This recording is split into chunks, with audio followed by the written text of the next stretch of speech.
Hi friends, how are you అండి?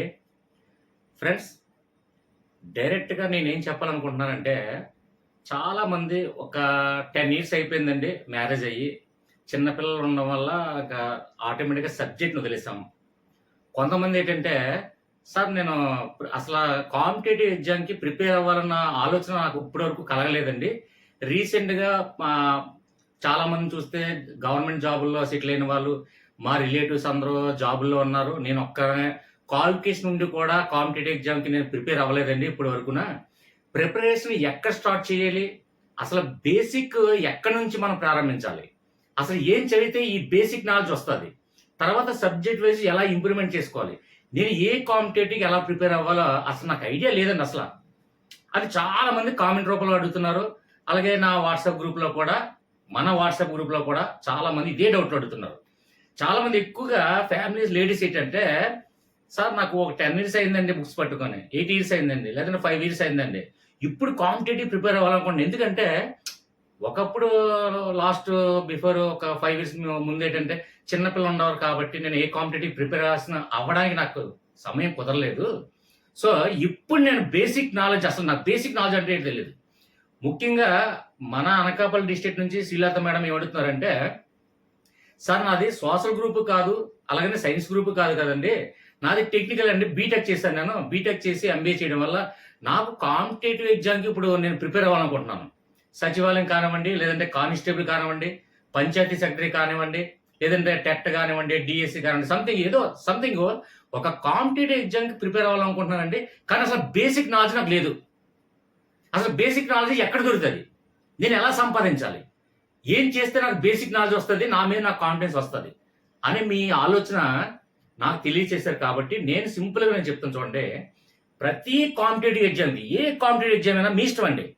మీరు panchayat secretary కావచ్చు, బ్యాంకింగ్ కావచ్చు, ఆర్ఆర్‌బీ కావచ్చు, సంథింగ్ డీఎస్సీ కావచ్చు, టెట్ కావచ్చు, ఏ కాంపిటేటివ్ ఎగ్జామ్ ప్రిపేర్ అవ్వాలి, స్టార్ట్ చేయాలనుకున్నా, ఫస్ట్ 3 పాయింట్లు కావాలండి.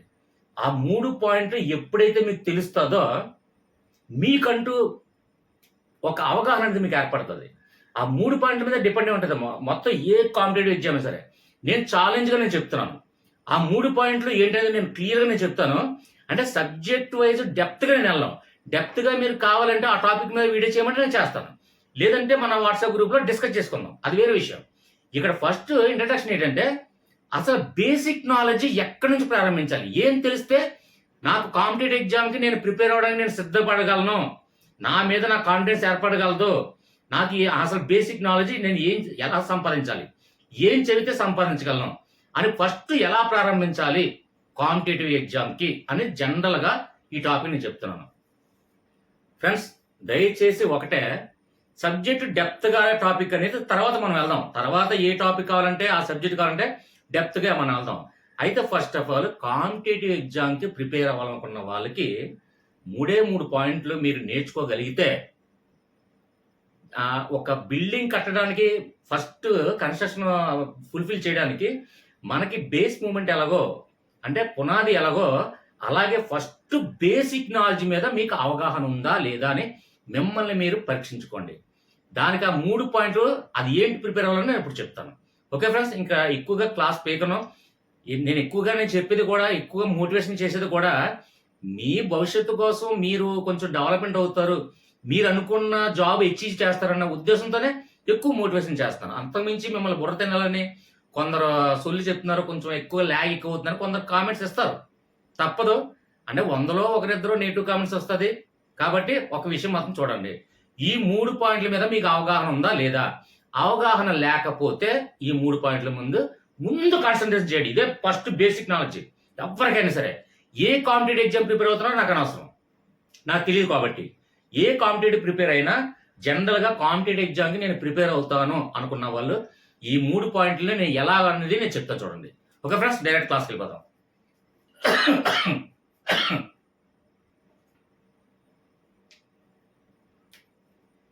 ఫస్ట్ ఆఫ్ ఆల్ ఏ కాంపిటేటివ్ ప్రిపేర్ అవ్వాలనుకున్నా ఈ మూడిటి మీదే ఉంటదండి. ఏంటి ఈ మూడిటి మీదే ఉంటదా? నిజంగా అంటే నిజంగా మూడిటి మీద ఉంటది. ఈ వీడియో మొత్తం కంప్లీట్‌గా స్కిప్ చేయకుండా క్లియర్‌గా చూస్తే నిజంగా ఎగ్జాక్ట్‌లీ మీరు చెప్పిన 100% కరెక్ట్. అని మీకే అనిపిస్తాను. మీ చేత మిమ్మల్ని పాజిటివ్ కామెంట్లో అనిపించే విధంగా ఈ వీడియో నేను క్లియర్గా చెప్తాను. కాకపోతే కొంచెం సమయాన్ని కేటాయించి క్లియర్గా వినండి. ఓకే ఫ్రెండ్స్, ఫస్ట్ వన్ మనం కాంపిటేటివ్ ఎగ్జామ్ ప్రిపేర్ అవ్వాలనుకున్న వాళ్ళు ఫస్ట్ ఇండియా మ్యాప్ ఒక్కటి నేర్చుకోండి. అంటే ఇండియా మ్యాప్ చూడండి, స్టేట్లు డివైడ్ చేసిన మ్యాప్ ఒక ఎంటీ మ్యాప్లో ఒక ఎంటీ మ్యాప్ ఎంత అంటే ఒక 1 రూపీ, ఒక 10 మ్యాప్లో ఒక 20 మ్యాప్లు తీసుకోండి. అంటే ఒక 10 రూపీస్ 20 రూపీస్ ఒక కాపీస్ తీసుకోండి. మ్యాప్లో నేను ఇండియా మ్యాప్ పాయింట్ నేను వీడియో చేశాను. అంటే లాజిక్ రూపంలో ఫస్ట్ ఆఫ్ ఆల్ నేర్చుకుంటున్న వాళ్ళకి అంటే లాజిక్. కొంతమంది ఏంటంటే ఇండియా మ్యాప్ చూసి వాళ్ళు పెట్టి అలవాటు అయిపోయి ఏ స్టేట్ ఎక్కడ ఉందో గుర్తించగలరు. వాళ్ళకి కాకుండా వాళ్ళ కోసం కాకుండా కొత్తగా ఇండియా మ్యాప్ నేర్చుకున్నాం అన్న వాళ్ళకి ఆ వీడియో ఇండియా మ్యాప్ పాయింట్ ఎలా లాజిక్తో కోడ్ రూపంలో గుర్తుపెట్టుకోవాలి, దాన్ని ఎలా గుర్తించాలి, ఏ స్టేట్ ఎక్కడ ఉందో ఎలా గుర్తించాలనేది ఆల్రెడీ వీడియో చేయడం జరిగింది. లింక్ కావాలంటే లింక్ నేను మీరు కామెంట్లో పెడితే నేను లింక్ ఖచ్చితంగా షేర్ చేస్తాను. ఓకేనా? ఎవరికైనా కావాలన్న వాళ్ళు కామెంట్లో పెట్టండి, నేను లింక్ షేర్ చేస్తాను. ఇండియా మ్యాప్ ఇదే ఫస్ట్ టైం నేను ప్రిపేర్ అవ్వడం అన్న వాళ్ళకి. లేదు ఇండియా మ్యాప్ కంప్లీట్గా మ్యాప్ పాయింట్ ఒక్కటి చూసిన తర్వాత ఎక్కడైతే మన స్టేట్లో చూడండి ఎంటీ పేపర్స్ తీసుకున్న తర్వాత స్టేట్ మొత్తం అన్ని స్టేట్లు ఒక 28 స్టేట్స్ కూడా మీరు ఎంటీ మ్యాప్లో తీసుకొని మీరు ఇండియా మ్యాప్ పాయింట్ చూడకుండా ఒక్కసారి గుర్తించండి. ఏ స్టేట్ ఎక్కడుంది అవన్నీ తెలియాలి ఖచ్చితంగా. ఎందుకంటే ఏ స్టేట్ ఎక్కడుందో దానికి మొత్తం సంబంధించినటువంటి విషయాలన్నీ కూడా ఎలా ప్రిపేర్ అవ్వాలో కూడా నేను చెప్తాను. కాకపోతే ఇప్పుడు ఏదైనా ఒక టాపిక్ ఉందనుకోండి, ఒక నదులో ఆ టాపిక్ ఉంది, పలానా మహారాష్ట్రలో జన్మించి తర్వాత తెలంగాణ ఆదిలాబాద్ జిల్లాలో ఎంటర్ అయ్యి తర్వాత అలాగా ఆంధ్రప్రదేశ్లో ఎంటర్ అయ్యి బంగాళాఖాతంలో కలుస్తుంది. ఏ స్టేట్ల మీదుగా ప్రవహిస్తుంది అనేది ఒక టాపిక్ వస్తుంది. ఏ స్టేట్లో పుట్టింది అనేది మనకి తెలియాలంటే ఆ స్టేట్ తెలియాలా, స్టేట్ ఎక్కడుందో తెలియాలా. స్టేట్ ఎక్కడుంది, ఆ స్టేట్కి అంటుకుని ఉన్నటువంటి స్టేట్లు ఏంటి, అంటే ఒక స్టేట్కి ఉన్నటువంటి అంటే ఒక రాష్ట్రానికి ఉన్నటువంటి హద్దులు ఏ రాష్ట్రాల్లో దానికి హద్దులుగా ఉన్నాయి అవి అడుగుతారు. కాబట్టి ఒక రాష్ట్రానికి సంబంధాలు ఏంటి, ఏ రాష్ట్రానికి ఎంత తీరరేఖ కానీ లేదంటే ఎంత సరిహద్దు కానీ ఎంత సరిహద్దులు కలిగి ఉన్నటువంటి రాష్ట్రాలు కానీ ఎన్ని సరిహద్దులు కలిగి ఉన్న రాష్ట్రం కానీ ఇవన్నిటికీ కూడా మెయిన్ ఇండియా మ్యాప్ పాయింట్ వచ్చి తీరాల్సిందే. నేను సింపుల్గా చెప్తున్నాను. డెప్త్గా వెళ్ళాము అంటే ఇంకా చాలా ఎక్కువగా చెప్పాలి. అంటే ప్రతి స్టేట్కి ఇప్పుడు ఎగ్జాంపుల్ వెస్ట్ బెంగాల్ ఉంది, వెస్ట్ బెంగాల్కి అంటుకుని ఉన్నటువంటి కంట్రీ ఏంటంటారు బంగ్లాదేశ్ అంటారు. ఈ వెస్ట్ బెంగాల్ ఎక్కడుందో మీకు తెలియకపోతే ఎలా తెలుస్తుందా బిట్టు సరౌండింగ్. ఒక స్టేట్ ఉందంటే స్టేట్ సరౌండింగ్ మొత్తం బిట్లు రావాలి, వస్తుంది అది. ఎందుకంటే స్టేట్ ముందు స్టేట్స్ ఎక్కడుందో నువ్వు గుర్తించగలిగితేనే ఇవన్నీ వస్తుంది బిట్లు, లేదంటే రాదు. ఖచ్చితంగా మనకి ఇండియా మ్యాప్ తీసుకొని ఇండియా మ్యాప్లో ఉన్నటువంటి రాష్ట్రాలన్నీ మీరు గుర్తించగలిగితే ఇండియా మ్యాప్ పాయింట్ మీద మీకంటూ ఒక కాన్ఫిడెన్స్ ఏర్పడుతుంది. మీకు ఖచ్చితంగా కాన్ఫిడెన్స్ ఏర్పడుతుంది. ఇండియా మ్యాప్ ఒకసారి చూడండి, ఇండియా మ్యాప్ పాయింట్ మీరు ఇండివిజువల్గా గుర్తించగలిగిన రోజు ఆటోమేటిక్గా కాన్ఫిడెంట్ అనేది మీకు ఏర్పడుతుంది. ఎందుకంటే అత్యంత చిన్న రాష్ట్రం ఏదంటారు. ఇప్పుడు ఎగ్జాంపుల్ గోవా రాష్ట్రం ఉంది, అత్యంత చిన్న రాష్ట్రం. అది ఎక్కడుందో మీకు తెలిస్తేనే కదండి ఇండియా మ్యాప్ పాయింట్లో ఎక్కడుందో తెలిస్తే ఆటోమేటిక్గా ఏ చిన్న రాష్ట్రమో, ఏది పెద్ద రాష్ట్రమో, ఏది విస్తీర్ణగల రాష్ట్రమో, ఏది తీరరేఖ గల రాష్ట్రమో ఇవన్నీ బిట్లు కవర్ అయ్యేది కేవలం ఇండియా మ్యాప్ పాయింట్ మాత్రమే. అది గుర్తుపెట్టుకోండి. ఇండియా మ్యాప్ వస్తే ఆటోమేటిక్గా ఫస్ట్ బేసిక్ అంటే ఒక పునాది మీరు నిర్మించుకున్నట్టే. ఇండియా మ్యాప్ పాయింట్ నేర్చుకున్నట్లయితే మొత్తం ఒక రాష్ట్రానికి ఒక రాష్ట్రం అత్యంత చిన్న రాష్ట్రం ఏంటి, అత్యంత పెద్ద రాష్ట్రం ఏంటి, తీరరేఖ సరిహద్దు గల రాష్ట్రం ఏంటి, లేదంటే మధ్యలో సెంటర్లో ఉన్నటువంటి రాష్ట్రం ఏది, లేదంటే మనకు ఒక కర్కట రేఖ కానీ మకర రేఖ కానీ ఏ రాష్ట్రాల గుండా వెళ్తుంది తెలియాలంటే ఇండియా మ్యాప్ పాయింట్ తెలియాలి కదండి. ఇప్పుడు మకర రేఖ వెళ్తుంది, మకర రేఖ ఏ రాష్ట్రాల గుండా వెళ్తుంది అంటే అసలు ఏ రాష్ట్రం ఎక్కడుందో మీకు తెలియకపోతే ఎలా తెలుస్తుంది? ఆ బిట్లు ఏం కవర్ చేయలేము. కాబట్టి ఇప్పుడు మనకి సరిహద్దు గల రాష్ట్రాలు ఏంటి, ఒడిస్సా, తమిళనాడు, నెక్స్ట్ ఇలాగ పక్కన తెలంగాణ, ఈ రాష్ట్రాల సరిహద్దు, ఆ రాష్ట్రాల సరిహద్దులకు ఉన్నటువంటి జిల్లాలు ఇవన్నీ మనకు తెలియాలి. ఇవన్నీ తెలియాలి. నెక్స్ట్ ఏంటంటే ఇప్పుడు పర్వతాలు ఉన్నాయి మన దేశంలో, పర్వతాలు కానీ ఎడారులు కానీ నదులు కానీ సంథింగ్ కొండలు కానీ కోనలు కానీ సంథింగ్ ఏదైనా శిఖరాలు కానివ్వండి, ఏవి ఏ రాష్ట్రంలో ఎక్కడున్నాయో మీకు తెలియాలి అంటే దాని హైట్ కానీ దాని లెంత్ కానీ లేదంటే సంథింగ్ దానికి ఉన్నట్టు ఇంపార్టెన్స్ అంటే మొట్టమొదటి ప్లేస్ లో ఉందా, సెకండ్ ప్లేస్ లో ఉందా, ఇప్పుడు కేటు గంగా ఉంది, లేదంటే గాడ్విన్ ఆస్టిన్ సంథింగ్ హిమాలయ పర్వతాలు, అది ఎక్కడ ఉన్నది, ఏ ప్లేస్ లో ఉంది, ఏ రాష్ట్రంలో ఉంది, దాని సరిహద్దు గల రాష్ట్రాలు ఏంటి, అది ఫస్ట్ ప్లేస్ లో ఉందా, సెకండ్ ప్లేస్ లో ఉందా, సంథింగ్ ఏంటి, సహారా డేర్ ఎక్కడ ఉంది, లేదంటే సరస్సులు ఎక్కడ ఉన్నాయి, కొండలు ఎక్కడ ఉన్నాయి, ఏ రాష్ట్రంలో ఎక్కడుంది, చిన్న రాష్ట్రాలు ఏంటి, పెద్ద రాష్ట్రాలు ఏంటి, అత్యధిక వర్షపాతం గల రాష్ట్రాలు ఏంటి, అత్యల్ప వర్షపాతం గల రాష్ట్రాలు ఏంటి, అవి ఎక్కడెక్కడ ఉన్నాయి, అక్షరాస్యత ఎక్కువ గల రాష్ట్రాలు ఏంటి. ఇప్పుడు ఎగ్జాంపుల్ అక్షరాస్యత ఎక్కువ గల రాష్ట్రం ఏంటి, కేరళ. కేరళ రాష్ట్రానికి సరిహద్దు గల రాష్ట్రం ఏంటి, ఆ కేరళకి మహారాష్ట్రకి ఎంత డిస్టెన్స్ లో ఉంది, ఆ కేరళకి మధ్యలో ఉన్నటువంటి కొండలు ఏమైనా ఉన్నాయి, సంథింగ్ అలాగా. అంటే ఇప్పుడు ఎగ్జాంపుల్ భద్రాచలం నుంచి మనకి భద్రాచలంకి తెలంగాణకి మధ్య కొండలో, ఎగ్జాంపుల్ గోదావరి నది నుంచి మనం వెళ్తుంటే పాపికొండలు, అది విహారయాత్ర, అలా సంథింగ్. ఏ సబ్జెక్ట్ కావాలన్నా ఇండియా మ్యాప్ ఖచ్చితంగా రావాల్సిందే. ఓకే, ఇది క్లియర్ గా అర్థమైంది అనుకుంటాను. ఇంకా ఎక్కువ చెప్తే డెప్త్ చెప్తున్నారు సార్, మీరు ల్యాగ్ ఎక్కువ చేస్తున్నారని కొంతమంది కామెంట్ చేస్తున్నారు. కాబట్టి ఒక ఇండియా మ్యాప్ పాయింట్ మీద మీకు ఎప్పుడైతే అవగాహన వచ్చిందో ఆటోమేటిక్ గా మన దేశంలో జరుగుతున్నటువంటి ప్రతి ఒక విషయాలకు కానీ ఏదైనా బిట్లు కానీ సంథింగ్ ఒక స్టోరీ కానీ సంథింగ్ ఏ సబ్జెక్ట్ అయినా ఏదైనా సరే భారతదేశంలో జరుగుతున్నటువంటి ప్రతి అన్ని కూడా ఒక అవగాహన మీకు కలుగుతుంది. ఇండియా మ్యాప్ రావాలి ఫస్ట్ వన్. ఓకేనా, ఈ ఇండియా మ్యాప్ తో ఎప్పుడైతే వచ్చిందో ఇండియా మ్యాప్ గుర్తించగలిగారో తర్వాత మీరు నేర్చుకోవాల్సింది ఏంటంటే ఇండియా మ్యాప్ లో ఉన్నటువంటి రాష్ట్రాలు. ఎగ్జాంపుల్ ఎలా ప్రిపేర్ అంటే బిట్ల మీద ప్రిపేర్ అవ్వకండి ఎప్పుడు కూడా. బిట్లు అనేది అనంతం, అన్లిమిటెడ్, సముద్రంలో నీటి బొట్టు అంతా. నువ్వు 1,00,000 బిట్లు చదివితే 10 బిట్లు వస్తాయి, 1,00,00,000 బిట్లు చదివితే ఒక 20 బిట్లు రావచ్చు. కానీ 100 బిట్లు చదివినోడికి కూడా ఒక 10 బిట్లు వచ్చే విధంగా ఉండాలి. అది ప్రిపరేషన్ లో తేడా. I right? అంటే మనం 1,00,00,000 బిట్లు చదివామా 1,00,000 బిట్లు చదివామని కాదు, ఎలా చదివాము, ఏం చదివాము, ఏంటి ఇంపార్టెన్స్, అది మనకు ఉండాలి. ఖచ్చితంగా కాన్ఫిడెంట్ లెవెల్లో మనం ఉండాలి. ఈ కాంపిటేటివ్ ఎగ్జామ్ ప్రిపేర్ అంటే ముందు నీలో కాన్ఫిడెన్స్ ఉండాలి. కాబట్టి ఫస్ట్ ఆఫ్ ఆల్ భారతదేశంలో ఉన్నటువంటి మ్యాప్ పాయింట్ మీద అవగాహన పెట్టండి. తర్వాత నెక్స్ట్ స్టెప్ భారతదేశంలో ఉన్నటువంటి రాష్ట్రాలన్నీ కూడా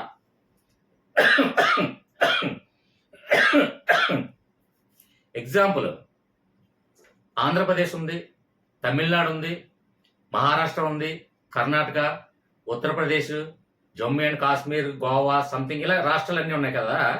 ఒక రాష్ట్రం పేరు చెప్తే ఆ రాష్ట్రంలో ఉన్నటువంటి ప్రధాన అంశాలన్నీ నువ్వు చెప్పగలిగే పొజిషన్లో నువ్వు ఉన్నావా? మీరు గుండెల మీద చేసుకొని చెప్పండి. నేను చెప్పగలను కాన్ఫిడెంట్ గా. ఒక రాష్ట్రం పేరు చెప్తే రాష్ట్రంలో ఉన్న ప్రధాన అంశాలను కూడా నేను చెప్తాను. ఇప్పుడు ఎగ్జాంపుల్ తమిళనాడు ఉంది, తమిళనాడు అబ్దుల్ కలాం పుట్టిన జన్మస్థలం, అలాగే విశ్వనాథన్ ఆనంద్ సిమెంట్ మొట్టమొదటిగా ఫ్యాక్టరీలో ప్రారంభించినటువంటి రాష్ట్రం, మెరీనా బీచ్ ఉన్నటువంటి రాష్ట్రం. అలాగా అంటే ఒక రాష్ట్రం పేరు చెప్పినట్లయితే ఆ రాష్ట్రంలో ఉన్నటువంటి ప్రధాన అంశాలన్నీ తీసుకుంటే ఒక రాష్ట్రానికి ప్రధాన అంశాలు కరెక్ట్ గా నువ్వు ఒక పెన్ను బుక్ తీసుకొని రాసుకున్నట్లయితే ఒక 20 నుంచి 25 అంశాలు వస్తుంది డెఫినెట్ గా. కొన్ని ఇంకా మారుమూలన ఉన్నటువంటి చిన్న చిన్న రాష్ట్రాలు ఉన్నాయి అనుకోండి, దానికైతే 8, 10, 15, 20 లోపు వస్తున్నాయి. అవన్నీ స్టేట్లన్నీ నేను పక్కన డివైడ్ చేసి నేను రాశాను, నేను చూశాను, నేను ప్రిపేర్ అయ్యాను. కాబట్టి మళ్ళీ ప్రిపేర్ అవుతున్నప్పుడు కూడా అందులో ఉన్నటువంటి అంశాలన్నీ కూడా ఆ రాష్ట్రానికి ముడిపెట్టాలండి. మీకు కన్ఫ్యూజ్ అవ్వకుండా గుర్తు ఉండిపోవాలి అంటే దానికి లింక్ చేయాలి. నేను ఎప్పుడు కూడా లాజిక్ మ్యాజిక్ నేను ఎలా లింక్ చేస్తానో అదే విధంగా ఒక స్టేట్ ని తీసుకొని స్టేట్ లో ఉన్నటువంటి ప్రధాన అంశాలన్నీ తీసుకెళ్లి దానికి లాజిక్ ని ఆ స్టేట్ ని ముడిపెట్టాల.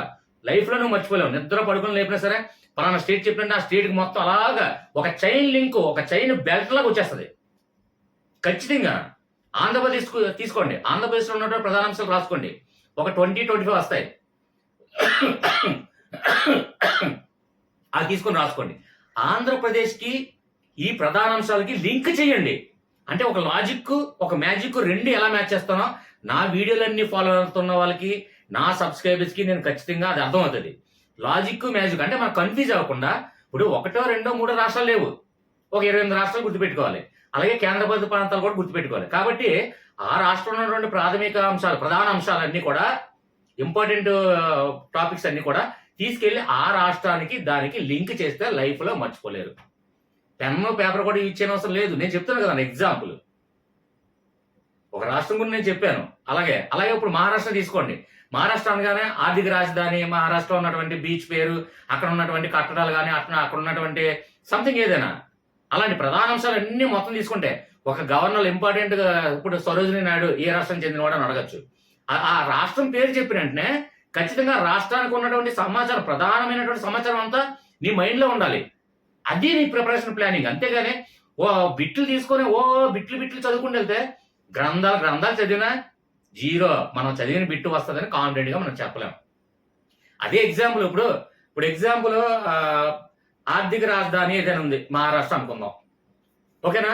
వస్త్ర పరిశ్రమలు ఎక్కువగా కలిగినటువంటి రాష్ట్రం ఏదంటే మహారాష్ట్ర అనుకుందాం. అయితే నేను సింపుల్ గా నేను అడిగేది ఏంటంటే ఆ బిట్ వేస్తారని గ్యారంటీ ఉంది. మహారాష్ట్ర నుంచి వేరే బిట్లు అధికంగా రావచ్చు, ఏ బిట్ అయినా రావచ్చు. కానీ మొత్తానికి మొత్తం ఇండియాలో ఉన్నటువంటి స్టేట్లోని ఏ బిట్లైనా రావచ్చు. అంటే ఇండియాలో ఉన్నటువంటి 28 రాష్ట్రాలు నేర్చుకుంటే ఉత్తమమా, లేదంటే వాళ్ళు 1,00,000 బిట్లు 1,00,00,000 బిట్లు ప్రిపేర్ అయితే ఉత్తమమా?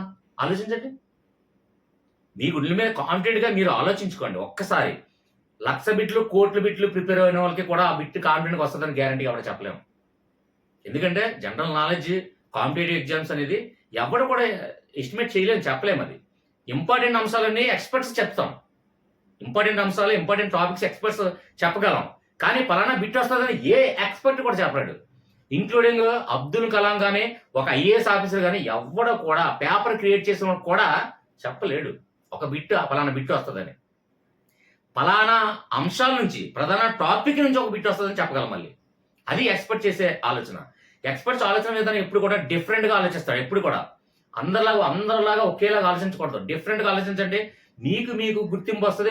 మీకు ఆలోచించుకున్న శక్తి మీలో, సామర్థ్యం, ఆ పవర్, ఎనర్జీ మీలో జనరేట్ అవుతుంది. కాబట్టి ఒక్కసారి ఆలోచించండి.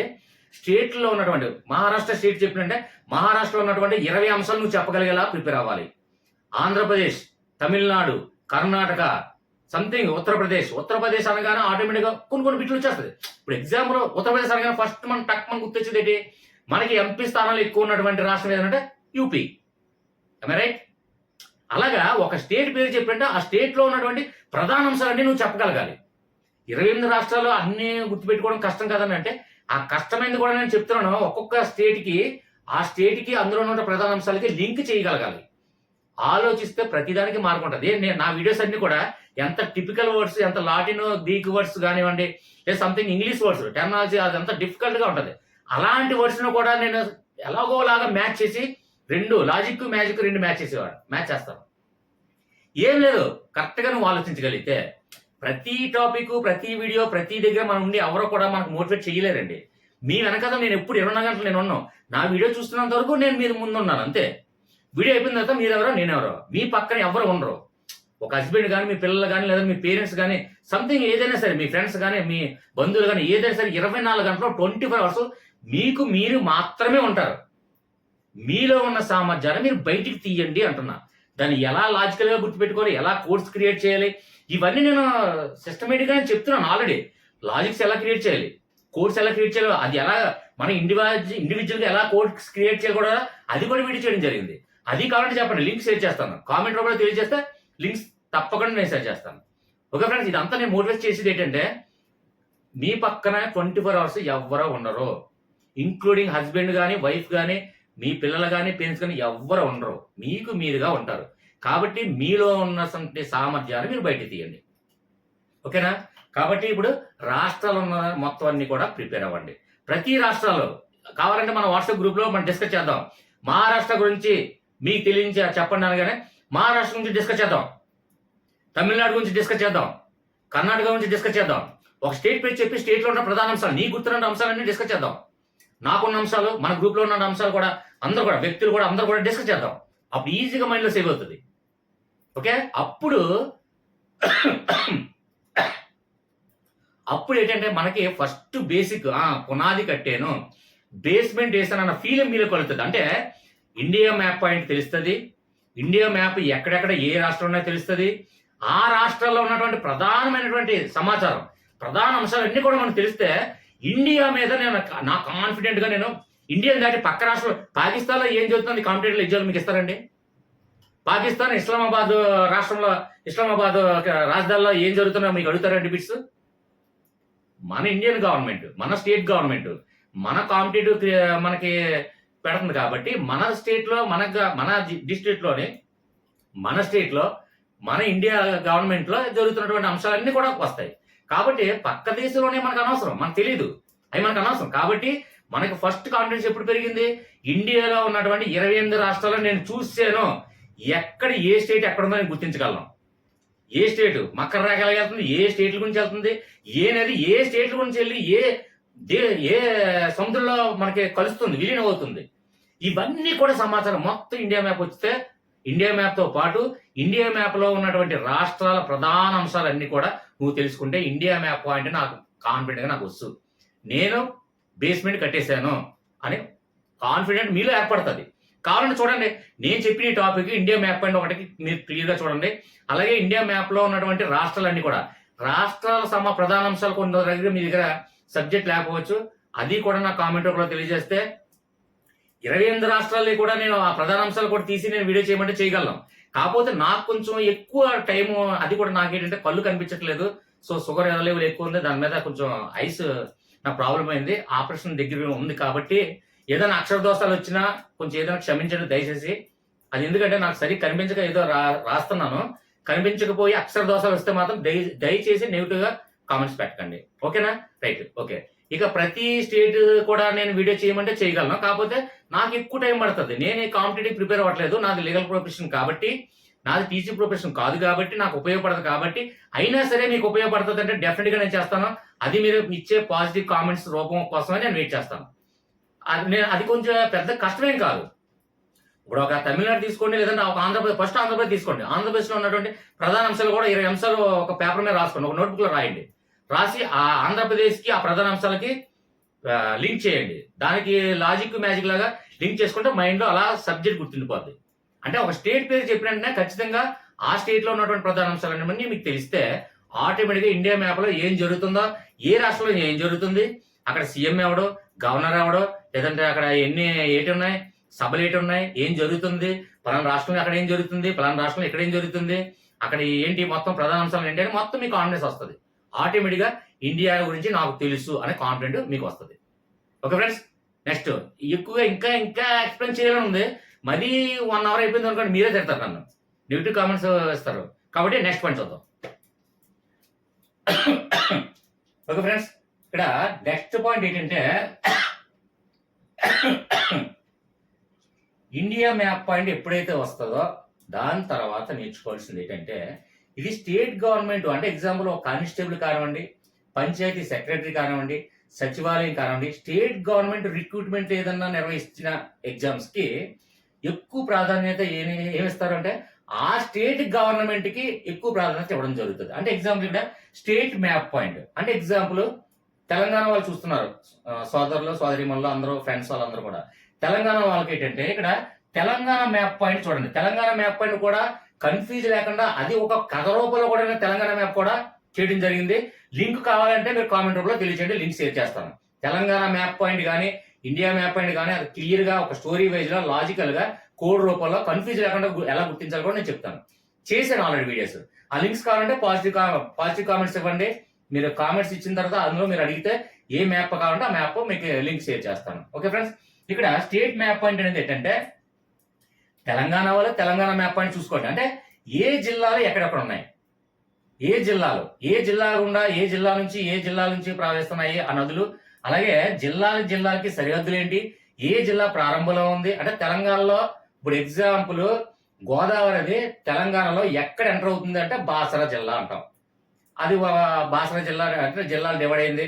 ఆదిలాబాద్ జిల్లా అంటాం, బాసరలో ఎంటర్ అవుతుంది. అది అలాగా అంటే ఆ జిల్లాల పేర్లు, ఆ జిల్లాలో ఉన్నటువంటి ప్రాముఖ్యత అంశాలని కూడా స్టేట్ గవర్నమెంట్ రిక్రూట్మెంట్ నిర్వహిస్తుంది. కాబట్టి స్టేట్ లో ఉన్నటువంటి అంటే తెలంగాణ అయితే తెలంగాణ మ్యాప్, ఆంధ్రప్రదేశ్ అయితే ఆంధ్ర మ్యాప్ పాయింట్ జిల్లాల వైజ్ గా మీరు గుర్తించగలగడం రావాలి. జిల్లాల ప్రాముఖ్యత ఉన్నటువంటి అంశాలు. ఎగ్జాంపుల్ మనకి ఆంధ్రప్రదేశ్ ఉంది, ఆంధ్రప్రదేశ్ మ్యాప్ పాయింట్ లో మనకి ఆంధ్రప్రదేశ్ మ్యాప్ పాయింట్ తీసుకుంటే ఫస్ట్ శ్రీకాకుళం, తర్వాత విజయనగరం, తర్వాత విశాఖ, తర్వాత అనకాపల్లి, తర్వాత ఇలాగా అన్నమయ్య డిస్ట్రిక్ట్ అంటే అల్లూరు సీతారామన్ డిస్ట్రిక్ట్ సంథింగ్ ఇలా డిస్ట్రిక్ట్ అన్నీ ఉన్నాయి కదండి. ఏ డిస్ట్రిక్ట్ లో ఎక్కడ ఏంటి అంటే ప్రధాన అంశాలను కూడా మనకు కావాల్సి డెఫినెట్ గా. స్టేట్ గవర్నమెంట్ రిక్రూట్మెంట్ చేస్తుందంటే ఖచ్చితంగా మన స్టేట్లో ఏం జరుగుతుందో మనకు తెలియాలి. ఎగ్జాంపుల్, ఇప్పుడు వేరుశనగ ఎక్కువగా పడుతున్నటువంటి జిల్లా ఆంధ్రప్రదేశ్లో, వరి ఎక్కువగా పడుతున్న జిల్లాలు ఉభయ గోదావరి జిల్లాలు, తూర్పు west Godavari.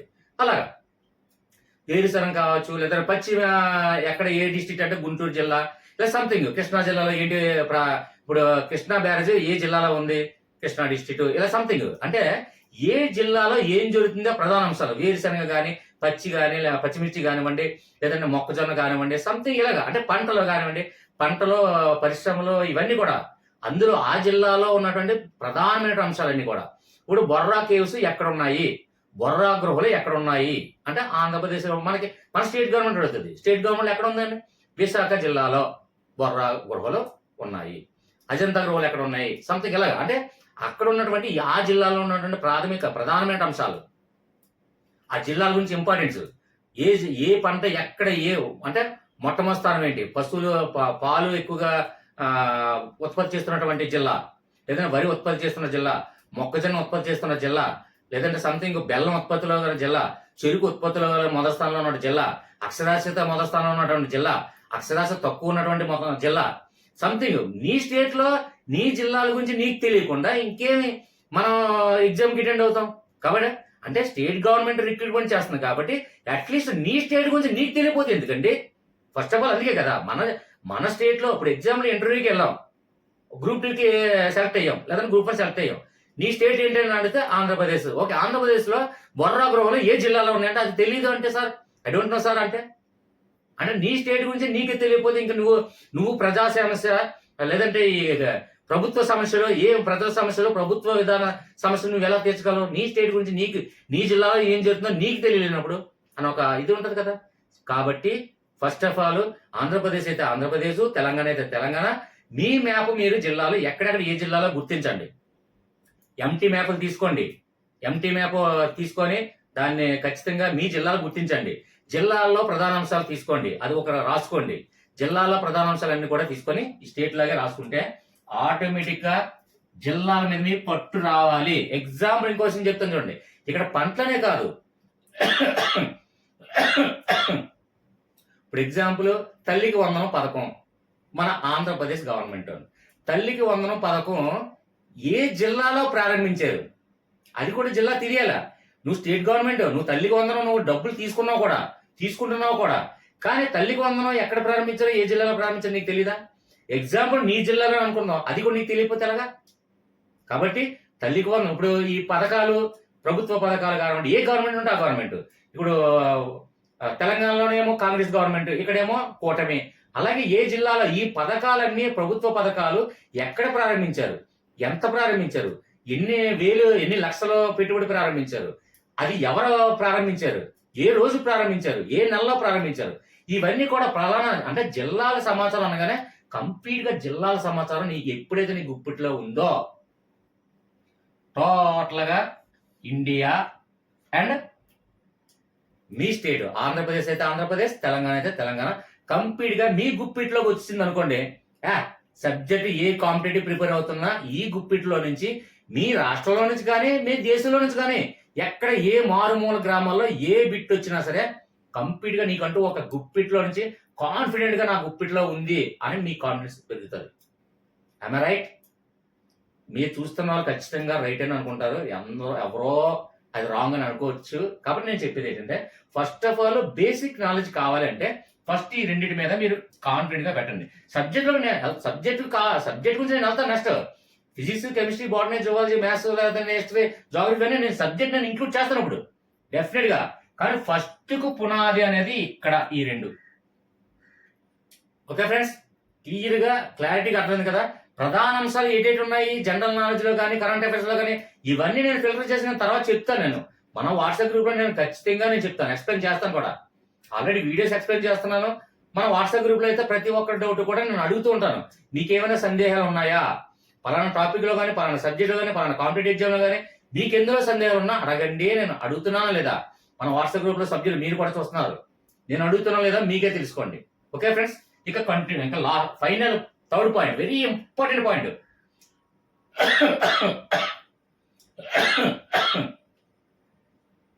World map point అండి. ఇది very very very very very very very most most most most most important topic. ఇది వరల్డ్ మ్యాప్ పాయింట్. ఈ వరల్డ్ మ్యాప్ పాయింట్ కి ఇప్పుడు మనం చదువుతున్నటువంటి మనకున్న సబ్జెక్ట్స్, ఈ సబ్జెక్ట్స్ కి ఈ వరల్డ్ మ్యాప్ కి ఎలా మ్యాచ్ చేస్తానో మీ ఊహ కూడా అందకుండా నేను చెప్తాను చూడండి. ఇప్పుడు ఈ వరల్డ్ మ్యాప్ గురించి మనం క్లియర్ గా ఎక్స్ప్లెయిన్ చేసుకుందాం. వరల్డ్ మ్యాప్ అలాగే సబ్జెక్టు, ఇది జనరల్ టాపిక్ గా జస్ట్ బేస్ మూమెంట్ నేను చెప్పాను. సబ్జెక్ట్ ఇంక్లూడ్ చేస్తూ ఈ వరల్డ్ మ్యాప్ కి ఏంటి, ఈ సబ్జెక్ట్ కి వరల్డ్ మ్యాప్ కి ఏంటి సంబంధం అనేది నేను క్లియర్ గా ఇప్పుడు ఎక్స్ప్లెయిన్ చేస్తాను. వరల్డ్ మ్యాప్ పాయింట్ మాత్రం వెరీ మోస్ట్ ఇంపార్టెంట్. ప్రతి ఈ రెండిట్లాగే నేను చెప్పేది ఏంటంటే ఈ వరల్డ్ మ్యాప్ అనేది చాలా ఇంపార్టెంట్ అండి. ఆ సబ్జెక్టులకి దీనికి వరల్డ్ మ్యాప్ కి నేను ఎలాగా సంబంధం ఉందని నేను చెప్తాను. చెప్పే ముందు మాత్రం ఒకసారి చూడండి, వరల్డ్ మ్యాప్ పాయింట్ గుర్తించడం చాలా కష్టం కదండి అని మీరు అనొచ్చు. రైట్, కరెక్టే. ఇప్పుడు ఎగ్జాంపుల్ మన ఇంట్లో తిరుగుతున్నాం. వంటగదిలో ఏమున్నాయి, కిచెన్ రూమ్లో ఏమున్నాయి, బెడ్రూమ్లో ఏమున్నాయి, లేదంటే హాల్లో ఏమున్నాయి, ఫలానా వస్తువు ఎక్కడుందని మీకు అడిగితే ఉప్పు ఎక్కడ ఉంది, పంచదార ఎక్కడ ఉంది, లేదంటే సాల్ట్ ఎక్కడ ఉంది, లేదంటే ఆయిల్ ఎక్కడ ఉంది, లేదంటే ఎల్లుల్లిపాయలు ఎక్కడ ఉన్నాయి, ఉల్లిపాయలు ఎక్కడ ఉంది, ఫ్రిడ్జ్ లో ఏమేమి ఉన్నాయి, ఫ్రిడ్జ్ ఫస్ట్ లో ఏమున్నాయి, లేదంటే మన బీరోలో సెకండ్ లో ఏమున్నాయి, లోపల ఏమున్నాయి, బట్టల కింద ఏమున్నాయి, ఇవన్నీ మనకు గుర్తున్నాయి. వరల్డ్ మ్యాప్ మనకు ఎందుకు గుర్తుండదు? వరల్డ్ మ్యాప్ చాలా సింపుల్ అండి. ఎందుకంటే మనకు అందులో మహాసముద్రాలు తీసుకుంటాం, ఖండాలు తీసుకుంటాం, తర్వాత అందులో ఇంపార్టెంట్ కంట్రీస్ తీసుకుంటాం, అంతే. ఇవన్నీ ఏంటంటే నిత్యం మనం తిరుగుతూ ఉన్నాము, మనం చేస్తూనే ఉన్నాం, మనకి ఇంట్రెస్ట్. ఎందుకంటే ఇప్పుడు ఒక మహిళ ఉంది, కిచెన్ రూమ్లోకి వెళ్తుంది, ఉప్పు తీయండి అనగానే కళ్ళు మూసుకొని జస్ట్ ఇలా ఉప్పు తీసి 2 స్పూన్లు వేయండి అంటే 2 స్పూన్లు వేస్తారు కళ్ళు మూసుకొని. ఆయిల్ తీయండి, ఇలా ఆయిల్ తీసి ఆయిల్ వేస్తారు. ఒక ఆనియన్ తీయండి అంటే ఇక్కడ లెఫ్ట్ సైడ్ ఈ ఆనియన్ తీస్తారు. పాలు ప్యాకెట్ తీయండి, ఫ్రిడ్జ్ డోర్ ఇలా చూడకుండా ఫ్రిడ్జ్ డోర్ ఇలా ఓపెన్ చేసి పాలు ప్యాకెట్ తీస్తారు. అది ఇంట్రెస్ట్ లేదు. ఇప్పుడు అది ఇంట్రెస్ట్ ఉండి మరి తీయగలిగినప్పుడు మ్యాప్ పాయింట్ ఎందుకు గుర్తించలేదు? ఎందుకంటే మ్యాప్ పాయింట్ మీద మనకి ఇంట్రెస్ట్ లేదు. నేర్చుకోవాలంటే ప్రపంచంలో ఏం జరుగుతుందో తెలుసుకోవాలన్న ఆసక్తి మీలో లేదు. సబ్జెక్ట్ నేర్చుకోవాలి. ప్రపంచంలో ఏం జరుగుతుందో తెలిస్తే న్యూస్ పేపర్ మొత్తం మనకు వచ్చినట్టే. ప్రపంచంలో ఎక్కడ ఏ జరుగుతుంది, రష్యాకి ఉక్రెయిన్కి యుద్ధం ఏంటి, రష్యాకి ఉక్రెయిన్కి యుద్ధంలో ఏ దేశాలు అందులో ఇమిడి ఉన్నాయి, ఏ దేశాలు మద్దతు ఇస్తున్నాయి, ఏ దేశాలు మద్దతు ఇవ్వట్లేదు, ఇలాంటి టాపిక్స్ అన్ని కూడా వరల్డ్ వైజ్ గా ఇప్పుడు అన్ని సబ్జెక్టులు వరల్డ్ మ్యాప్ నేను ఇంక్లూడ్ చేసి చెప్తాను. కాబట్టి ఇందులో వరల్డ్ మ్యాప్ ను మనకి ఇంట్రెస్ట్ గా మీరు కాన్సన్ట్రేషన్ పెట్టి చూస్తే ఒక 5 టైమ్స్ చూడండి, లేదా 10 టైమ్స్ చూడండి, 20 టైమ్స్ చూడండి. అందులో ఇంపార్టెంట్ కంట్రీస్ మీకు ఎక్కడైతే అనిపించాయో అక్కడ ఒక చిన్న డాట్ పెట్టుకోండి. వరల్డ్ మ్యాప్ తీసుకొని డాట్ పెట్టుకొని అది మీరు గుర్తించి ఫస్ట్ ఖండాలు గుర్తించండి, తర్వాత మహాసముద్రాలు గుర్తించండి, తర్వాత ఇంపార్టెంట్ దేశాలు, బిగ్గెస్ట్ కంట్రీస్ అంటే రష్యా, చైనా, లేదంటే అమెరికా, లేదంటే Canada, something India, Japan, Germany, ఇలాంటి బిగ్గెస్ట్ కంట్రీస్ తీసుకోండి. తర్వాత దానికి అనుకున్నటువంటి పక్కన ఉన్న దేశాలు, ఆ దేశం ఎక్కడుందో తెలియదు. ఇప్పుడు ఆఫ్రికా ఖండంలో ఉన్నటువంటి దేశాల గురించి మన డిస్కషన్ బిట్ వచ్చింది. ఆఫ్రికా ఖండం ఎక్కడుందో మనకు తెలిస్తేనే కదండి. ఇక ఆఫ్రికా ఖండం ఎక్కడుందో తెలియాలి మనకి. ఇప్పుడు భూమధ్య రేఖ ఏ దేశాల గుండా వెళ్తుంది అని అడగడం జరిగింది. ఏ దేశాలు అనేది అసలు ఆఫ్రికా ఖండం ఎక్కడ ఉంది, ఈ ఖండాలు ఎక్కడ ఉన్నాయి, అమెరికా ఖండం ఎక్కడ ఉంది, ఆస్ట్రేలియా ఖండం ఎక్కడ ఉంది, ఏ ఖండాలు ఎక్కడ ఉన్నాయి, ఏ దేశాలు ఎక్కడ ఉన్నాయో తెలిస్తే ఈ భూమధ్య రేఖ కానీ కర్కట రేఖ కానీ మకర రేఖ కానీ ఏ దేశాలు వెళ్తుంది ఇవన్నీ ఎలా తెలుస్తుంది? ఇప్పుడు ఎగ్జాంపుల్ ఏ అక్షాంశాలు రేఖాంశాల మధ్య ఉంది అంటే మనం ఖచ్చితంగా మ్యాప్ పడి తెలియాల్సిందే. మధ్యధరా సముద్రం ఎక్కడ ఉంది, పసిఫిక్ మహాసముద్రం ఎక్కడ ఉంది, అరేబియన్ సీ ఎక్కడ ఉంది, హిందూ మహాసముద్రం ఎక్కడ ఉంది, బంగాళా సీ ఎక్కడ ఉంది, బే ఆఫ్ బెంగాల్ ఎక్కడ ఉంది, ఇలా సంథింగ్ అప్పుడు ఏంటి ఆ సముద్రాలు తీరరేఖ ఉన్నటువంటి కంట్రీస్ నేమ్ అడుగుతారు. అప్పుడు ఎలా తెలుస్తుంది? మ్యాప్ పాయింట్ తెలియాల్సిందే. మ్యాప్ పాయింట్ తెలియడం వల్ల ప్రపంచంలో ఏం జరుగుతుందో ప్రస్తుతం అన్ని సబ్జెక్టులకి సంబంధించింది వరల్డ్ మ్యాప్ ఎవరికైతే క్షుణ్ణంగా బాగా వస్తుందో వాడు టాపర్ అవుతాడండి జనరల్ నాలెడ్జ్ లో. నేను చెప్తాను ఖచ్చితంగా జనరల్ నాలెడ్జ్ లో వరల్డ్ మ్యాప్ గురించి క్షుణ్ణంగా తెలుసు. ఏ దేశాన్ని నేను గుర్తించగలను అంటే మినిమం మరీ ఎక్కడో ఒక 198 దేశాల్లో ఎక్కడో పేరు కానీ ఎప్పుడు కానీ ఒక టీవీ ఛానల్లో కానీ ఒక పేపర్లో కానీ ఒక న్యూస్ లో కానీ ఒక ఖండలో కానీ ఏ సందర్భం లేని వెళ్ళని పేర్లు ఏవో కొన్ని ఉండొచ్చు. అలాంటి పేర్లు మీరు లెక్క చేసేసుకోవచ్చు, వదిలేసుకోండి. ఎందుకంటే మనం ప్రిపేర్ అవుతుంది దాన్ని బట్టి. సివిల్ సర్వీస్ లేకపోతే దేనికో గ్రూప్ 1 అయితే అది వేరే విషయం. సివిల్ సర్వీస్ అనుకో 198 దేశాలు కూడా తెలియాల్సిందే. కాబట్టి మనకి ఇంపార్టెంట్ దేశాలు, ఇప్పుడు ఎగ్జాంపుల్ నమీబియా, జింబాబ్వే, కెనడా, లేదంటే ఇరాను, ఇరాకు, సంథింగ్ ఇలాగా ఇలాంటి కంట్రీస్ నేమ్ అన్ని అంటే మనం వింటున్న పేర్లు, లేదు మరి కొంచెం ఎక్కువ ఉగాండా, జాంబియా, నమీబియా, జింబాబ్వే ఇలాంటివన్నీ కూడా అంటే నెదర్లాండ్ ఇలాంటి కంట్రీస్ పేర్లు మనం వింటూనే ఉన్నాం. ఈ కంట్రీస్ ఎక్కడున్నాయో తెలియాలి మనం ఖచ్చితంగా. వరల్డ్ మ్యాప్ మొత్తం చూడండి. వరల్డ్ మ్యాప్ లో కంట్రీస్ మీరు గుర్తించగలిగితే సబ్జెక్ట్ నేను తీసుకెళ్లి వరల్డ్ మ్యాప్ లో నేను అక్కడ కూర్చోబెడతాను డెఫినెట్ గా. కాకపోతే వరల్డ్ మ్యాప్ అనేది ఖచ్చితంగా నువ్వు గుర్తించగలిగే కెపాసిటీ నీకు ఎప్పుడైతే నువ్వు సంపాదించుకుంటావో, అంటే ఇప్పుడు ఎగ్జాంపుల్ ఆసియా ఖండంలో ఉన్నటువంటి దేశాలు ఏంటో తెలిస్తే అది ఆసియా ఖండంలో చెందుతుందా, లేదంటే ఆఫ్రికా ఖండం చెందుతుందా, లేదంటే సంథింగ్ అమెరికా ఖండం చెందుతుందా, లేదంటే ఆస్ట్రేలియా ఖండం చెందుతుందా, ఏది చెందాలన్నా ఇప్పుడు జపాన్కి దానికి సంథింగ్ ఏదో జపాన్ అన్నాడు, ఇరాన్, ఇరాక్, సంథింగ్ అమెరికా, లేదంటే కెనడా, లేదంటే గ్రీన్లాండ్, ఐలాండ్ సంథింగ్ ఇలాంటి అన్ని సమాచారం గురించి మనకి టాపిక్ మనకు తెలియాలంటే వరల్డ్ మ్యాప్ కనీసం అది ఎక్కడుందో మనకు తెలిస్తేనే కదండి ఆ సబ్జెక్ట్ ఏంటంటే మనకు మైండ్లోకి ఎక్కడానికి. అంతే కదా, రైట్? కాబట్టి వరల్డ్ మ్యాప్ గురించి ఎవరైతే క్షుణ్ణంగా తెలుసుకుంటారో టాపర్ అవుతాడండి జనరల్ నాలెడ్జ్ లో. ఆ టాపర్ ఎందుకు అవుతాడు, నేను ఇప్పుడు సబ్జెక్ట్ నేను మిమ్మల్ని వరల్డ్ మ్యాప్ లో తీసుకెళ్ళి మొత్తం అన్ని సబ్జెక్ట్ నేను కూర్చోబెడతాను నేను.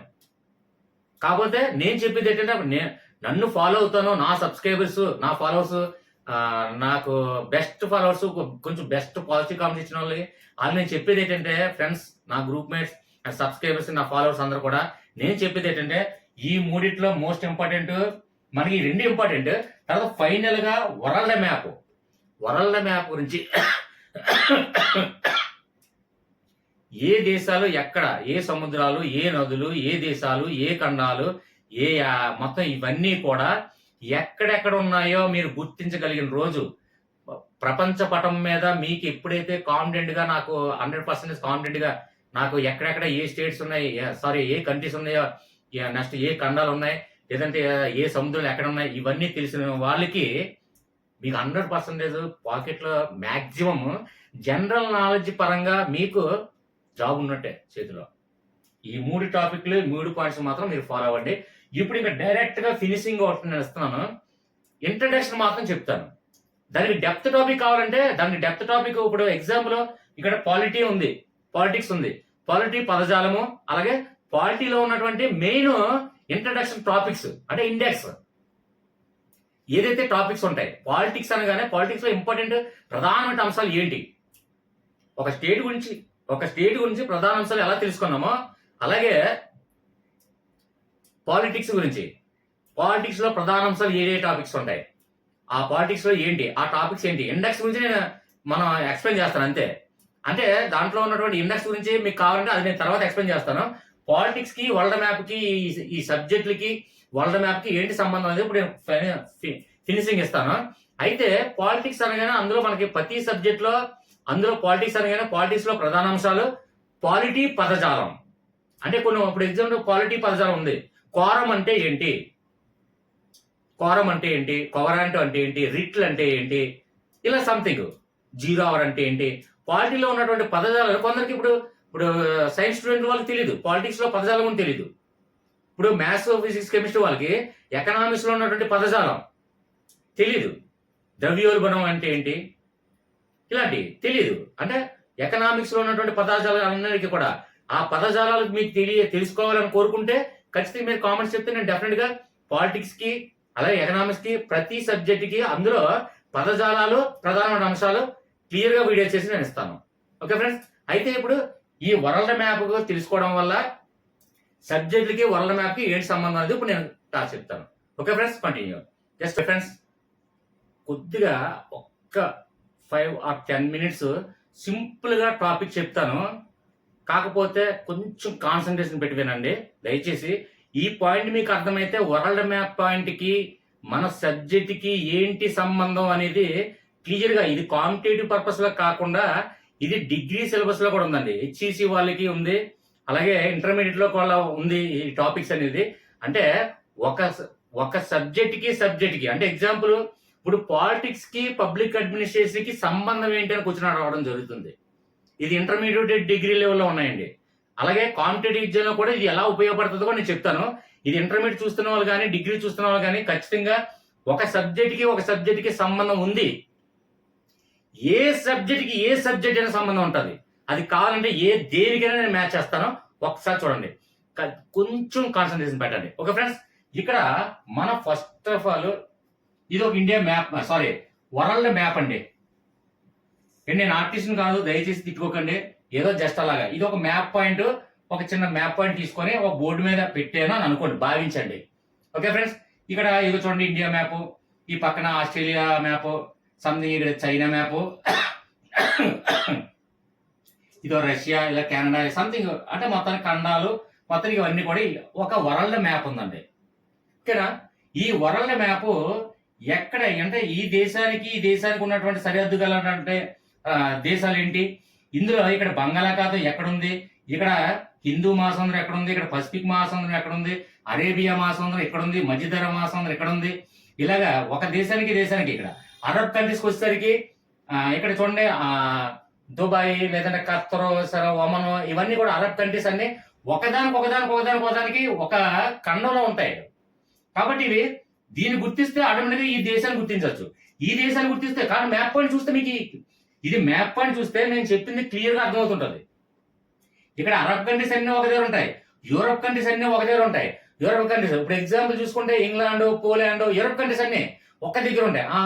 ఇది యూరప్ కంట్రీస్ లో ఈ దేశానికి పక్కన అంటుకొని ఉన్నాయి అని ఒక చిన్న ఆలోచన మనకి ఏర్పడుతుంది. అలాగే అరబ్ కంట్రీస్ ఇప్పుడు సౌదీ అరేబియా కానివ్వండి, ఖత్తర్ కానివ్వండి, ఒమన్ కానివ్వండి, ఇలా సంథింగ్ అరబ్ కంట్రీస్ అన్ని కూడా ఈ ప్రదేశంలో ఉంటాయి. అంటే దీనికి అంటుకుంటే ఇరాన్ అంటుకొని ఉంటుంది, ఇరాన్ అంటుకొని ఉంటుంది. ఇది ఇలాగా ఒక దేశానికి మనకు క్లియర్ గా అర్థమవుతుంటది. అంటే కిచెన్ రూమ్ అంటుకున్నది, బెడ్రూమ్ అనుకున్నది, హాల్కు అనుకుని ఉన్నది, పక్కన దేవుడి గది, ఇలాగా ఒకదానికి మనకి ఆటోమేటిక్ గా మైండ్ లో ఎలా తడుతుందో ఆటోమేటిక్ ఇండియా మ్యాప్ 2-3 సార్లు చూస్తూ ఉంటే, ఇప్పుడు మామూలుగా ఇరాన్ ఎక్కడుందో ఒక దేశాన్ని, ఒక ఇరాన్ గుర్తించండి, అది ఎక్కడో ఉందని గుర్తించుకుంటాం. అలా కాకుండా ఫస్ట్ ఒక ఖండాన్ని చూడండి, తర్వాత సముద్రాన్ని చూడండి. పసిఫిక్ మహాసముద్రం అక్కడ, హిందూ మహాసముద్రం అక్కడ. హిందూ మహాసముద్రం అంటేగానే హిందూ దేశం, మనది హిందూ దేశం కాబట్టి హిందూ దేశానికి కింద ఉంటుంది. ఎలా అంటే లాజికల్ గా గుర్తుపెట్టుకోండి. కొన్ని మధ్యధరా సముద్రం అంటే ఈ మొత్తాన్ని ప్రపంచాన్ని విడదీస్తున్నటువంటి మధ్యధరా సముద్రం ఎలా ఉంటుందని, లేదా మధ్యధర ఎలా ఉంటుందని, అలా సంథింగ్ లాజికల్ గా మీరు గుర్తుపెట్టుకోండి. కొన్ని మీకు అంటే మరీ లెర్నర్స్ కి లేదు. ఇండియా మ్యాప్, వరల్డ్ మ్యాప్ నేను ఈజీగా గుర్తుకు పెట్టుకోగలను. ఇక్కడ ఇండియా ఉంది, ఇక్కడ చూస్తే శ్రీలంక ఉంది, ఇక్కడ బంగ్లాదేశ్ ఉంటది, ఇక్కడ భూటాన్ ఉంది, ఇక్కడ పాకిస్తాన్, చైనా ఉంది, పాకిస్తాన్ పక్కన ఆఫ్ఘనిస్తాన్ పక్కన బెలూచిస్తాన్ పక్కన, ఇలా సంథింగ్ అంటే ఒకదాని కూడా ఇక్కడ ఆఫ్ఘనిస్తాను, బెలూచిస్తాను, కజకిస్తాను, కిర్గిస్తాను, ఇవన్నీ ఒక పక్కనే ఉంటాయి. కాబట్టి ఈజీగా మనం ఒక్కసారి కంటి చూపు దాని మీద కాన్సన్ట్రేట్ పెడితే ఆఫ్ఘనిస్తాన్కి, బెలూచిస్తాను, కిర్గిస్తాను, కజకిస్తాను, పాకిస్తాను, ఇలా సంథింగ్ ఒకదానికన్నా ఒకే పేర్ల సంబంధం. అంటే అరబ్ కంట్రీస్ అన్ని ఒక దగ్గర, యూరప్ కంట్రీస్ అన్ని ఒక దగ్గర, అలా సంథింగ్ అమెరికన్ కంట్రీస్ అన్ని ఒక దగ్గర. ఇదే విధంగా ఐస్లాండ్, గ్రీన్లాండ్, ఇవన్నీ కూడా ఏ ప్రదేశంలో ఉన్నాయి, ఎక్కడ ఉందనేది ఈ మ్యాప్ పాయింట్ బట్టి మనకు తెలుస్తుంది. ఈ మ్యాప్ పాయింట్ గురించి క్షుణ్ణంగా తెలిసిన రోజు అప్పుడు మనకి ఇప్పుడు ఎగ్జాంపుల్ జాగ్రఫీ ఉందండి, ఒక సబ్జెక్ట్. ఫస్ట్ వన్ జాగ్రఫీ అంటే భూగోళం గురించి, భూముల గురించి, వాటి గురించి. ఒక దేశానికి విస్తీర్ణం కలిగినటువంటి దేశాలు ఏంటి, అత్యంత విస్తీర్ణం కలిగినటువంటి దేశాలు ఏంటి, అత్యంత విస్తీర్ణం కలిగినటువంటి ఖండాలేంటి, అత్యంత లోతైనటువంటి ఇదేంటి, అంటే సముద్రం ఏ లోతు సముద్రం ఎంత, ఎక్కడ ఏ సముద్రం లోతు పెద్దది, ఏ సముద్రం చిన్నది, ఏ సముద్రం ఎర్ర సముద్రం, ఏ సముద్రాన్ని నల్ల సముద్రం అంటారు, ఏ సముద్రాన్ని తెల్ల సముద్రం అంటారు, ఏ సముద్రం ఎంత లోతు ఉంటుంది, తక్కువ లోతు కలిగినటువంటి సముద్రం ఏంటి, ఎక్కువ లోతు కలిగిన సముద్రం ఏంటి, అంటే జాగ్రఫీ సంబంధించినటువంటి, భూగోళానికి సంబంధించినటువంటి ఈ సముద్ర లోతులు కానీ, సముద్ర వెడల్పు కానీ, ఒక విస్తీర్ణం గల కంట్రీస్ కానీ, లేదంటే విస్తీర్ణంలో గల దేశం రష్యా కానీ, రష్యా తర్వాత చైనా కానీ, కెనడా కానీ, ఇప్పుడు భారతదేశం ఎన్నో స్థాయిలో ఉంది. ఇలాగా భౌగోళికంగా మనకి మొత్తం కూడా జాగ్రఫీ టచ్ అవుతుంది ఈ మ్యాప్ వచ్చిన వాడికి. రైట్, ఆడికి ఈజీగా అర్థమవుతుంది. ఈ మ్యాప్ పాయింట్ రాకుండా డైరెక్ట్ గా జాగ్రఫీ చదివితే మెంటల్ వచ్చినట్టు ఉంటుంది. చదువు అంటే భయం అన్నట్టు ఏర్పడుతుంది. జాగ్రఫీ అంటే ఒక ఫీల్ ఏర్పడుతుంది. ఇప్పుడు మ్యాథ్స్ అంటే నా ఫీల్ ఎందుకు ఏర్పడింది, ఆడికి టేబుల్స్ రావు. ఇప్పుడు ఫస్ట్ నెంబర్స్ రావు, టేబుల్స్ రావు, తర్వాత ఫార్ములాస్ రావు, ప్రొసీజర్ రాదు. మరి మ్యాథ్స్ అంటే ఎందుకు భయం ఏర్పడదు? మ్యాథ్స్ అంటే జ్వరం వస్తుంది ఎవరికైనా అంతే.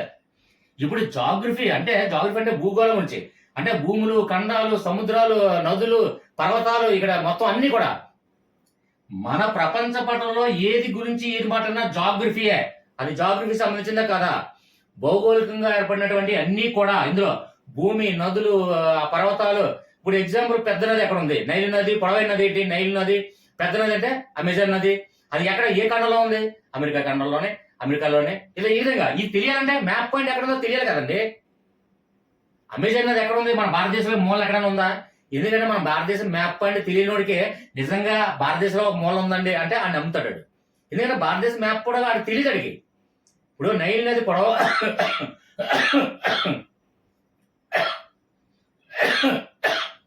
నైల్ నది అస్సాంలో ఉందని ఎవరికన్నా అసలు ఏమి నిరక్షరాస్యుడు, చదువుకోలేదు, మ్యాప్ పాయింట్ తెలియదు అడిగి. అప్పుడు నైల్ నది ఎక్కడ ఉంది? అస్సాంలో ఉంది అంటే అస్సాంలో ఉందా అనుకుంటాడు. కానీ అది ఈజిప్ట్ వరప్రసాద్ అంటాం. ఆ ఈజిప్ట్ వరప్రసాద్ అని ఏ నదిని అంటారు? అది కూడా బిట్టే. ఇది జాగ్రఫీ. ఇవన్నీ జాగ్రఫీయే. నీ జాగ్రఫీ అంటే మొత్తం ఇవన్నీ కూడా ప్రపంచం, నెక్స్ట్ ఏంటంటే మొత్తం ఇవన్నీ కూడా స్టార్స్ కానీ, నక్షత్రాలు కానీ, ఇవన్నీ కూడా భూమికి చంద్రుడికి దూరం అంట. అది జాగ్రఫీ. అక్షాంశాలు, రేఖాంశాలు. ఇప్పుడు మన భారతదేశం ఏ అక్షాంశాల మధ్య ఉంది, ఏ రేఖాంశాల మధ్య ఉంది? భూమధ్య రేఖ ఏ దేశాల నుంచి వెళ్తుంది? ఇక్కడ నుంచి వెళ్తుంది భూమికి, మన కింద నుంచి, ఇండియా కింద నుంచి ఇలా వెళ్తుంది భూమధ్య రేఖ ఏ దేశాల నుంచి వెళ్తుంది? భూమధ్య రేఖ నిట్టారుగా పడుతున్నటువంటి సూర్యకిరణాల వల్ల అక్కడ భూమధ్య రేఖ ఖచ్చితంగా భూమధ్య రేఖ అంటుకుని ఉన్నటువంటి దేశాలు ఏంటి? ఆఫ్రికా ఖండం. ఎందుకు ఆఫ్రికా ఖండంలో నల్లగా ఉంటారు?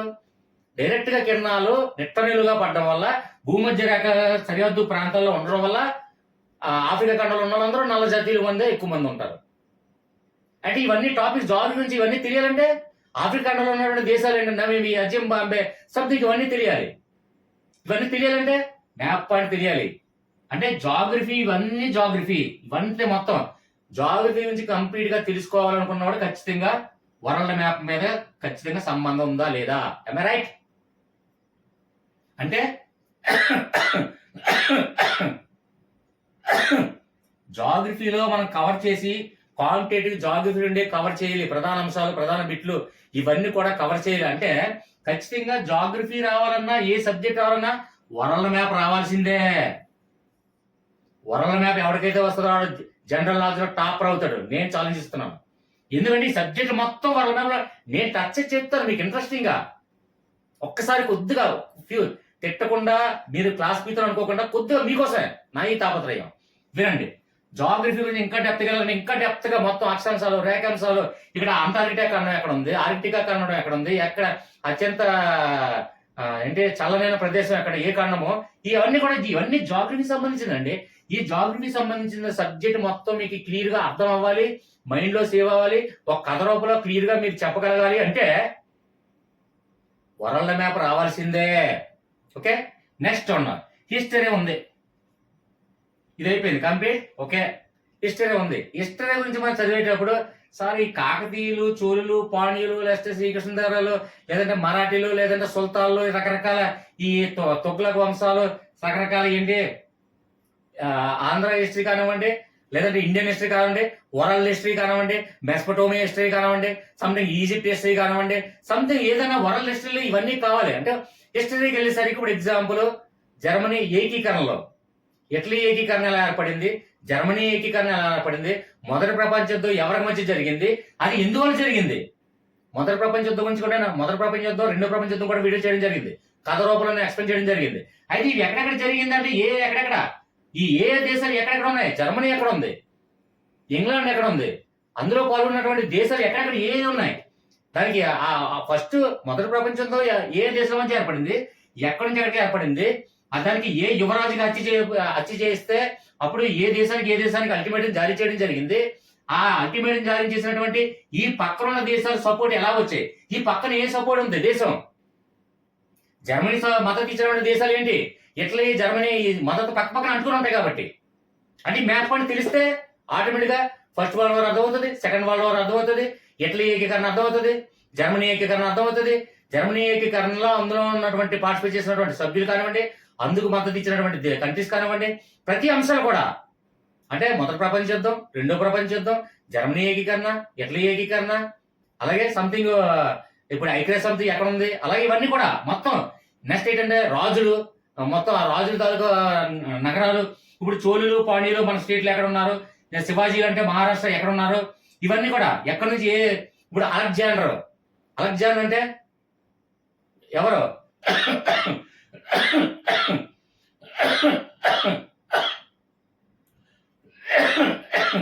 గ్రీకు దేశం ఎక్కడుంది? మాసిడోనియా రాజు అలెగ్జాండర్. అసలు గ్రీక్ ఎక్కడుందో తెలియాలి. మాసిడోనియా రాజు అలెగ్జాండర్ ఎక్కడి నుంచి ఎక్కడ దండయాత్ర తీసుకొచ్చి ఏ దేశాలని ఆక్రమించుకోవడం జరిగింది, ఏ దేశాలని జయించడం జరిగింది, ఏ దేశాలని రక్తపాతం చేయడం జరిగింది, ఎప్పుడు ఎలా తిరిగి వెళ్ళాడు, ఎక్కడ హిమాలయాల్లో ఎక్కడ చనిపోయాడు, ఇలా సంథింగ్ పలానా రాజులు. ఇప్పుడు చూసుకున్నట్టే ప్రపంచ నాగరికతలో ఉన్నటువంటి ఇప్పుడు ఎగ్జాంపుల్ ఇంకా హిస్టరీలో మనకి వెళ్ళినట్టు పాతకాలంలో వెళ్ళినట్టే మొట్టమొదటిగా వరి ఎక్కడ పండించారు? పలానా ఇక్కడ మన దేశంలో, మన రాష్ట్రంలో, మన దేశంలో కాదు, ఇక్కడ ప్రపంచంలో ఇక్కడ. అదే దేశం పేరు అది పేరు గుర్తు రాకపోవచ్చు. అదే ఆ దేశం పేరు ఆటోమేటిక్ ఆప్షన్స్ చూస్తే వచ్చేస్తుంది మైండ్లోకి. అయితే ప్రపంచంలో ఫస్ట్ గా మొట్టమొదటిగా ఇనుము ఎక్కడ తయారు చేశారు, వరి ఎక్కడ పండించారు, ఏ దేశంలో ఏ రాజులు, ఏ మతస్థులు ఎక్కడి నుంచి ఎలా వచ్చారు, ఫ్రెంచ్ వారు ఎలా వచ్చారు, ఫ్రెంచ్ అంటే ఏ దేశాలు ఫ్రెంచ్ లో ఇమిడి ఉన్నాయి, అలాగే డచ్ వాళ్ళు ఎవరు, ఈ మొత్తం గ్రీస్ ఎవరు, లాటిన్ ఎవరు, ఇలాంటి వాళ్ళు అందరూ ఎవరు, ఎక్కడెక్కడ మన వరల్డ్ మ్యాప్ లో ఎక్కడెక్కడ ఏ రాజ్యాలు పరిపాలించాయి, అలాగే వరల్డ్ హిస్టరీలో ఎవరెవరో ఉన్నారు, ఆ హిస్టరీలో ఉన్నటువంటి చరిత్రలు ఏంటి, చరిత్రకారులు ఏంటి, ఆ చరిత్రకు సంబంధించిన అంశాలు ఏంటి, అవన్నీ కూడా చరిత్రలో రావాలంటే మన వరల్డ్ మ్యాప్ తెలిస్తేనే ఆటోమేటిక్ గా చరిత్రలో ఉన్నటువంటి అన్ని కూడా మనకు అర్థమవుతాయి. ఎగ్జాంపుల్ పోనీ ఇక్కడ వరల్డ్ మ్యాప్ గురించి వెళ్ళినా ఎక్కడికి వెళ్ళినా సరే ఫస్ట్ మొట్టమొదటిగా ఆదిమానవులు పుట్టిన దగ్గర నుంచి హిస్టరీ తీసుకున్నట్టయితే ఆ నాగరికత, ప్రాచీన నాగరికత, నవీన నాగరికత, శిలా నాగరికత, ఈ నాగరికతలన్నీ ఎక్కడ ప్రారంభించబడ్డాయండి? మనకి వరల్డ్ మ్యాప్ తెలిస్తే నా నాగరికత కూడా అన్ని అర్థమవుతుంది. హిస్టరీకి దానికి దీనికి మొత్తం అన్ని కూడా సంబంధం ఉందా లేదా? రైట్. ప్రతి దానికి హిస్టరీ కావాలన్నా వరల్డ్ మ్యాప్ తెలిసిన వాడికే హిస్టరీ అర్థమవుతుంది. వరల్డ్ మ్యాప్ తెలియని వాడికి హిస్టరీ అర్థం కాదు. వరల్డ్ హిస్టరీ అయితే అసలు అర్థం కాదు. Next one economics. అంటే ఇవన్నీ సబ్జెక్ట్స్ మనం చదువుతున్న సబ్జెక్ట్లే. ఒక విషయం నేను లాస్ట్ లో ఒక పాయింట్ చెప్తాను, అది మాత్రం గుర్తుపెట్టుకుని ఆ ఒక్క పాయింట్ కోసం స్కిప్ చేయకుండా చూడండి. ఇక్కడ ఎకనామిక్స్ ఉంది. ఎకనామిక్స్ అంటే ఏంటి? ఆర్థికం. అంటే ఆర్థికంగా ఒక దేశానికి ఉన్నటువంటి సత్సంబంధాలు, వాణిజ్య వ్యాపార లావాదేవీలు, సుంకాలు విధించడాలు కానీ అన్ని కూడా ఎకనామిక్స్. ఇప్పుడు అమెరికా దేశం ఏంటంటే అమెరికా దేశం కరెన్సీ డాలర్. ఆ డాలర్ విలువ బట్టి, ఆ డాలర్ కి ఉన్నటువంటి ప్రాధాన్యత బట్టి ఒక్కొక్క దేశం వాణిజ్య వ్యాపార పరంగా ఏంటంటే సుంకాలు విధించడం జరుగుతుంది. ఆ ఇష్టం 25%. ఇప్పుడు నేను నా కరెన్సీ మీద ఆధారపడి ఉన్నారు మీరందరూ. అలాంటప్పుడు నేను ఎంత సుంకం విధిస్తే అంతను చెల్లించాల్సిందే కదా.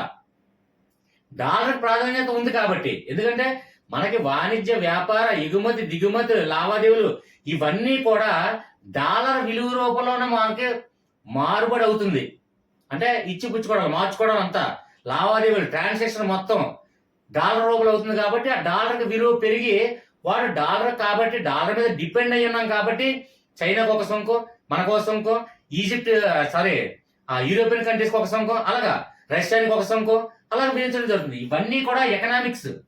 అంటే ఒక దేశానికి ఎగుమతులు దిగుమతులు లావాదేవీలు వాణిజ్యాలు ఎకనామికల్ గా చూడండి. ఇప్పుడు ఎగ్జాంపుల్, ఇప్పుడు రష్యాకి ఉక్రెయిన్కి యుద్ధం జరుగుతుండడం వల్ల అక్కడెక్కడో యుద్ధం జరిగితే మనకి ఇక్కడ నష్టాల్లో నాడబెట్టండి సెన్సెక్స్ ఇవన్నీ కూడా. దానికి కారణం ప్రపంచం మీద ఆధారపడి ఉందండి మొత్తం ఎకనామిక్స్ కూడా. అక్కడ ఎక్కడో రష్యాకి ఉక్రెయిన్కి యుద్ధం, ఇజ్రాయెల్కి ఇరాన్కి యుద్ధం, అమెరికాకి ఇరాన్కి యుద్ధం, అక్కడ యుద్ధాలు జరిగితే మనకి సెన్సెక్స్ లో లాభాలు నష్టాలు ఏంటండి? అక్కడ యుద్ధాలు ఆగితే మనకి లాభాలు ఏంటండి? ఇదేంటి మొత్తం ఈ ఎకనామిక్స్ ఒకదానికి అంటే మనం ఒక్కడమే బతకట్లేదు, వరల్డ్ లో మనం ఒక్కడమే బతకట్లేదండి. మన సంపాదిస్తున్న, మనం ఉత్పత్తి చేస్తున్నటువంటి ప్రోడక్ట్స్ అన్ని విదేశానికి, పక్కన దేశానికి, బంగ్లాదేశ్కి, ఈ దేశకి, ఆ దేశకి, ఈ దేశానికి, రష్యాకి, ఉక్రెయిన్కి, చైనా వస్తువులు మనకు వస్తాయి, మన వస్తువులు చైనాకి వెళ్తాయి. అక్కడ ఎక్కువగా ఉన్నాయి, మనకి ఇస్తారు, మనకు ఎక్కువగా ఉత్పత్తి అయినా మనం పంపిస్తాం. మనం పెట్రోల్ కొనుక్కుంటాం, మన వరి పంపిస్తాం, చెరుకు పంపిస్తాం, మిర్చి పంపిస్తాం, కాఫీ పంపిస్తాం, టీ పంపిస్తాం, సంథింగ్ మన దగ్గర ఉన్నటువంటి లబ్ధి అయినటువంటి బాక్సైట్ కానివ్వండి, సంథింగ్ ఏదైతే ఆ నిల్వలు పంపించడం జరుగుతుంది. అంటే మన దగ్గర ఎక్కువగా ఉత్పత్తి అవుతున్నటువంటి ప్రొడక్ట్స్ అన్ని కూడా విదేశాలకు పంపిణీ చేస్తాం. ఎగుమతులు, లావాదేవీలు అరబ్ కంట్రీస్ తో కరెన్సీ ఒకలాగా ఉంటుంది, వ్యాపార లావాదేవీలు ఇచ్చిపుచ్చుకోవడాలు. అలాగే యూరోపియన్ కంట్రీస్ తో మనకి డాలర్లో కానివ్వండి, లేదంటే రూబుల్లో కానివ్వండి. ఇప్పుడు రష్యా కంట్రీతో మన రూబుల్లో ఇచ్చిపుచ్చుకోవడం జరుగుతాయి. రూబుల్ కరెన్సీ విలువ తగ్గింది అనుకోండి, ఆటోమేటిక్ గా మనకి సెన్సెక్స్ అనేది డౌన్ అయిపోద్ది. ఇవన్నీ కూడా ప్రపంచంలో ఎగుమతులు, లావాదేవీలు, ఈ వ్యాపార వాణిజ్య ఇవన్నీ కూడా దేనికి సంబంధించినవండి? ఎకనామిక్స్, ఆర్థికానికి సంబంధించినవి. అంటే ఇక్కడ ప్రపంచంలో ఎక్కడో జరుగుతున్నటువంటి ఒక రష్యా ఉక్రెయిన్ తీసుకోండి, ఒక ఇరాన్కి అమెరికాని తీసుకోండి, సంథింగ్ అలాగే ఇజ్రాయల్కి వేరే సంథింగ్ దేశాన్ని తీసుకోండి. ఇలాగా ఒక దేశానికి దేశానికి ఖండాలకి ఇవన్నిటికీ కూడా సత్సంబంధాలు ఉన్నాయి కాబట్టి ఎకనామిక్స్ విలువలు అనేది మారుతూ పెరుగుతూ ఉంటాయి. ఆర్థిక మాన్యం ఎక్కడ ఏర్పడుతుందండి? మన ఒక్క రాష్ట్రంలోనే, మన ఒక్క దేశంలోనే ఆర్థిక మాన్యం ఏర్పడితే సరిపోతుందా? ఆర్థిక మాన్యం, ప్రపంచంలో ఆర్థిక మాన్యం ఎప్పుడు ఏర్పడిందండి? మనకి వరల్డ్ వార్ అయిన తర్వాత ఆర్థిక మాన్యం ఏర్పడించండి. వరల్డ్ వార్ ముందు, వరల్డ్ వార్ తర్వాత, అలాగా ఆర్థిక మాన్యం అనేది ఒక దేశంతో ఒక దేశానికి, అలా ప్రపంచ దేశాలు అన్నిటికీ కూడా సత్సంద సంబంధాలు, వ్యాపార వాణిజ్య లావాదేవీలు అన్నీ ఉండడం వల్ల ఆర్థిక మాన్యం అనేది అలా చిరిగి పెద్దదై ఆర్థిక మాన్యంగా తీవ్ర ప్రభావం చూపించింది ఫాస్టర్స్ లో.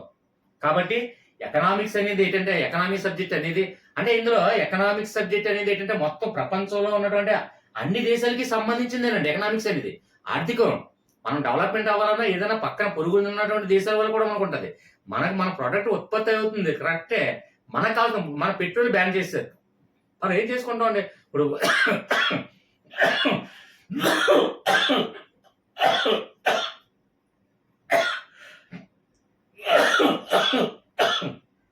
సారీ, ఇప్పుడు మనకి పెట్రోల్ ఆఫ్ చేస్తారు, బ్యాన్ చేస్తారు.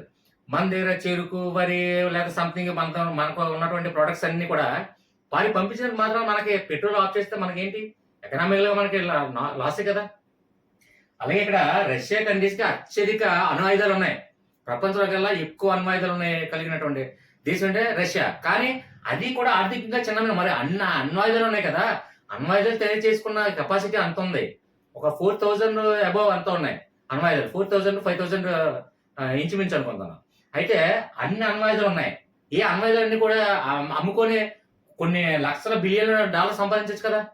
కానీ ఒక అణు ఆయుధాలు ఉంటే సరిపోదు, ఒక పెట్రోల్ ఉంటే సరిపోదు. అలాగే ఒక దేశానికి సత్సంబంధాలు, వాణిజ్య వ్యాపార లావాదేవీలు, అణు ఒప్పందాలు, భూ వివాద సమస్యలు ఇవన్నీ కూడా ఎకనామికల్ గా మారుతూ ఉంటాయి. కాబట్టి ఎకనామిక్ సంబంధించినటువంటి విషయాలన్నీ మనకి క్షుణ్ణంగా అర్థం కావాలి, పరిశీలించాలి, దాని గురించి తెలుసుకోవాలి అనుకుంటే వరల్డ్ మ్యాప్ ఖచ్చితంగా రావాల్సిందే. సెన్సెక్స్ ఎందుకు డౌన్ అవుతుంది, ఎందుకు పెరుగుతుంది, లాభాల్లో ఎందుకు నిఫ్టీ కానీ సెన్సెక్స్ కానీ ఎందుకు పెరుగుతుంది? ఎందుకు అంటే ప్రపంచంలో ఎక్కడో జరుగుతున్నటువంటి ఒక పరిణామాన్ని తీసుకుని దాన్ని బట్టి సెన్సెక్స్ డౌన్ అవుతుంది. నిఫ్టీ పెరుగుతుంది, నిఫ్టీ తగ్గుతుంటది, సెన్సెక్స్ పెరుగుతుంటది, తగ్గుతుంటది. దేనివల్ల? ఈ ఎకనామిక్స్ అనేది ఒక దేశాల మీద ఆధారపడి ఉండదు. యావత్ ప్రపంచం మీద ఉన్నటువంటి అన్ని దేశాల బట్టి, దాన్ని బట్టి కూడా ఎకనామిక్స్ అనేది వృద్ధి చెందడమా లేదంటే ద్రవ్యోల్బణం అవడమా ఇవన్నీ కూడా డెవలప్మెంట్ అవడం ఏంటంటే ఎకనామిక్స్ అని కూడా ఈజీగా క్లియర్ గా మనకు అన్ని అర్థం కావాలి. అంటే ఇప్పుడు నేను చెప్పేది చాలా మందికి మీకు తెలియపోవచ్చు. ఇప్పుడు నిఫ్టీ కానీ సెన్సెక్స్ కానీ ఎందుకు డౌన్ అవుతున్నది? అక్కడ ఎక్కడో రష్యానికి, ఇప్పుడు వార్తల్లో న్యూస్ లో చూసేసరికి రష్యాకి, ఉక్రెయిన్ కి, అప్పుడు అమెరికాకి, ఇరాన్ కి యుద్ధం జరిగే తీవ్ర పరిణామంలో ఉంది, రేపో ఎల్లుండో యుద్ధం జరగవచ్చు అనుకునేసరికి అంటే నిఫ్టీ కానీ సెన్సెక్స్ కానీ డౌన్ అయిపోద్ది. అక్కడెక్కడో జరిగితే మనకెందుకు డౌన్ అవుతుందండి? మీకు ఆలోచన రాలేదా?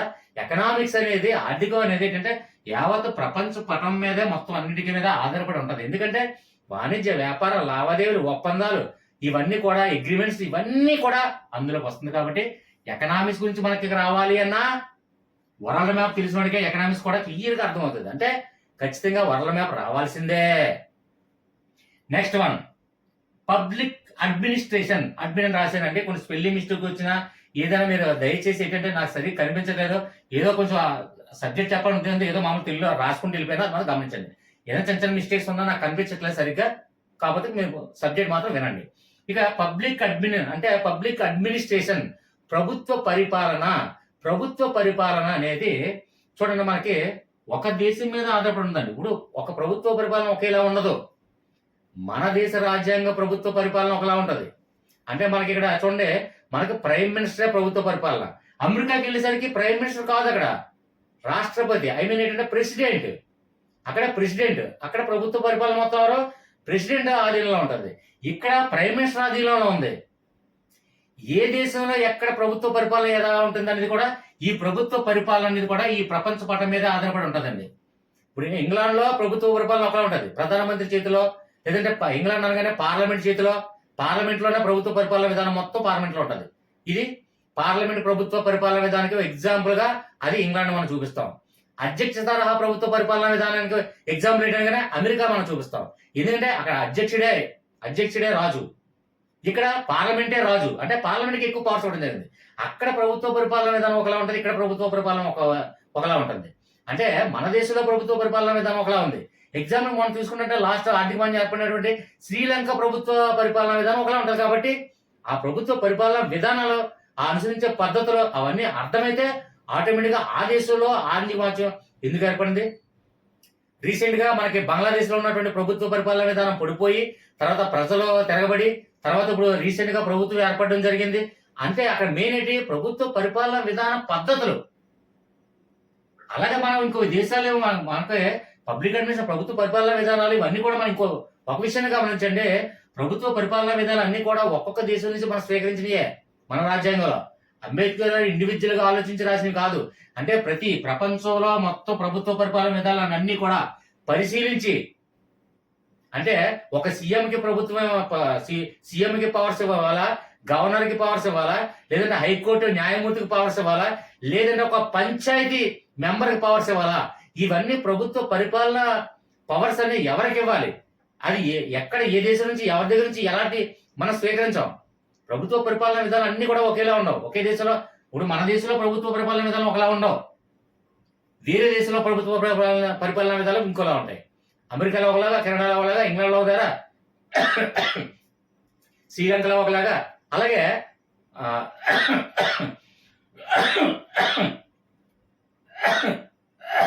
అలాగే ఉత్తర కొరియా, సౌత్ కొరియాలో అక్కడ ప్రభుత్వ పరిపాలన విధాలు, నియంత్రణ పరిపాలన విధాలు. అక్కడ వాడే సుప్రీం. ఇంకా ప్రజలు ఎన్నుకునే విధానం అంటే ప్రత్యక్షంగా ఎన్నుకోబడిన కంట్రీస్ కాదు, నియంత్రణ విధానంలో. అక్కడ ప్రభుత్వ పరిపాలన విధానం వేరు. తను ఏదంటే అదే, తన ఏమన్నా చంపేయడమే, ఉరి తీసేయడమే, లేదంటే ఆ ప్రభుత్వాన్ని మార్చేయండి, జీవో మార్చడం, ఏదైనా ఆలోచిస్తాం. ఇదే నియంత్రణ పాలనలో. అక్కడ ప్రజాస్వామ్య ప్రత్యక్ష ఎన్నుకోబడినటువంటి కంట్రీస్ కావు. అక్కడ ప్రభుత్వ పరిపాలన విధానం వేరేగా ఉంటాయి. అంటే ఒక్కొక్క దేశాల్లో పరిపాలన విధాలు. ఇక్కడ రష్యాలో ప్రభుత్వ పరిపాలన విధానం ఒకలా ఉంటది. అలాగే నెక్స్ట్ అమెరికా ప్రభుత్వ విధానంలో ప్రభుత్వ పరిపాలన విధానంలో చూసుకున్నట్లయితే అక్కడ ఏముంటది, వేరేలా ఉంటది. అలాగా ప్రభుత్వ పరిపాలన విధానం ఒక దేశాన్ని అనుసరించి కూడా ఉండడం కూడా జరుగుతుంది. ప్రభుత్వ పరిపాలన విధానం మొత్తం యావత్ మన ప్రపంచంలో ఉన్నటువంటి దేశాలన్నిటి కూడా ప్రభుత్వ పరిపాలనను చూసి అనుసరించి అవన్నీ రాజ్యాంగంలో మనకి ఎస్టాబ్లిష్ చేయడం జరిగింది. ప్రభుత్వ పరిపాలన విధానం ఎగ్జాంపుల్ నేను చెప్పేది ఏంటంటే, ఒక ముఖ్యమంత్రికి ప్రభుత్వ పరిపాలన అధికారం మొత్తం ముఖ్యమంత్రి చేతిలో మనకు ఉంది. అక్కడ చూసేసరికి అమెరికాలో చూసేసరికి ముఖ్యమంత్రులు కాకుండా అక్కడ గవర్నర్స్ సంథింగ్ ఇలా వేరే వేరే నేమ్స్ ఉంటది. మళ్ళీ వేరే కెనడా దేశంకి వెళ్తే అక్కడ ముఖ్యమంత్రులు అలా కాకుండా మన సంథింగ్ అక్కడ ఒక నేమ్స్ ఉంటది. అలాగే ఒక్కొక్క పరిపాలన విధానం ఒక్కలా ఉంటది.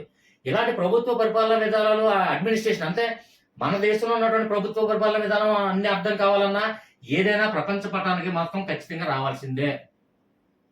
Okay friends, next one politics. Public administration అయిపోయింది. పాలిటిక్స్ రాజనీతి శాస్త్రం అనేది చాలా ఇంపార్టెంట్ టాపిక్ అండి. ఇది ఇందులో ఏంటంటే పాలిటిక్స్ లో మనకి ఇందులో కాన్స్టిట్యూషన్ కూడా మెయిన్ టాపిక్, మెయిన్ సబ్జెక్ట్. అది ఏంటి అంటే main topic, main subject politics లో కాన్స్టిట్యూషన్, రాజ్యాంగం అనేది.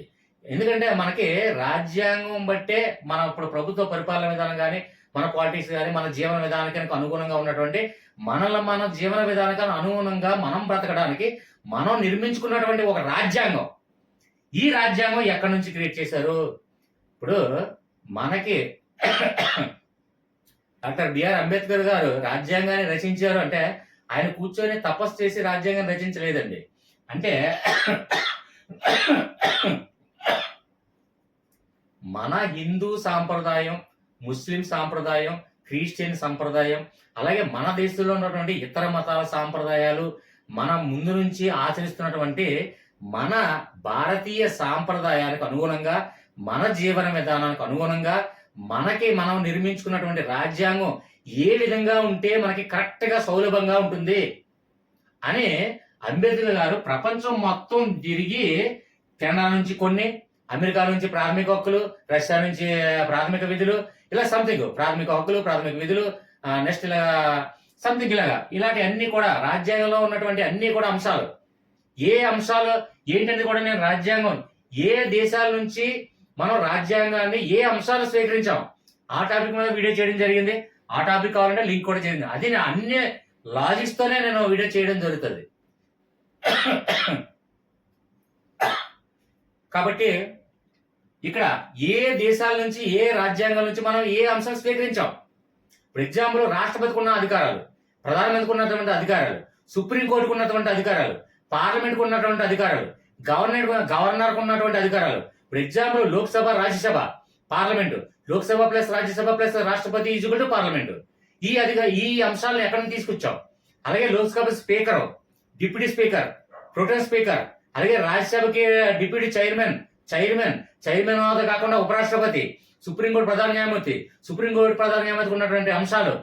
నెక్స్ట్ ఏంటంటే auditor general, controller and auditor general, attorney general, Lok Adalat, ఇలాంటి ప్రధానమైన అంశాలన్నీ కూడా ప్రాథమిక హక్కులు, ప్రాథమిక విధులు, హైకోర్టులో ఉన్నటువంటి రిట్లు కానివ్వండి, సంథింగ్ మన రాజ్యాంగంలో ఉన్నటువంటి అంశాలన్నీ కూడా వివిధ దేశాల రాజ్యాంగాల నుండి స్వీకరించినవి, గ్రహించబడినవి. అది ఏ దేశానికి ఏ రాజ్యాంగంలో స్వీకరించిందని తెలిస్తే ఖచ్చితంగా ఈ మ్యాప్ పాయింట్ ఆధారపడే మనకి అమెరికా నుంచి ప్రాథమిక హక్కులు తీసుకున్నాం, రష్యా నుంచి ప్రాథమిక విధులు తీసుకున్నాం, కెనడా నుంచి పలానా రాష్ట్రపతి అధికారాలు తీసుకున్నాం, సుప్రీంకోర్టు అధికారాలు ఏమో ఇంగ్లాండ్ నుంచి తీసుకున్నాం. ఇదే విధంగా వరల్డ్ మ్యాప్ కి మనకి పాలిటిక్స్ కి, రాజ్యాంగానికి, పాలిటిక్స్ కి, రాజనీతి శాస్త్రంలో ఉన్నటువంటి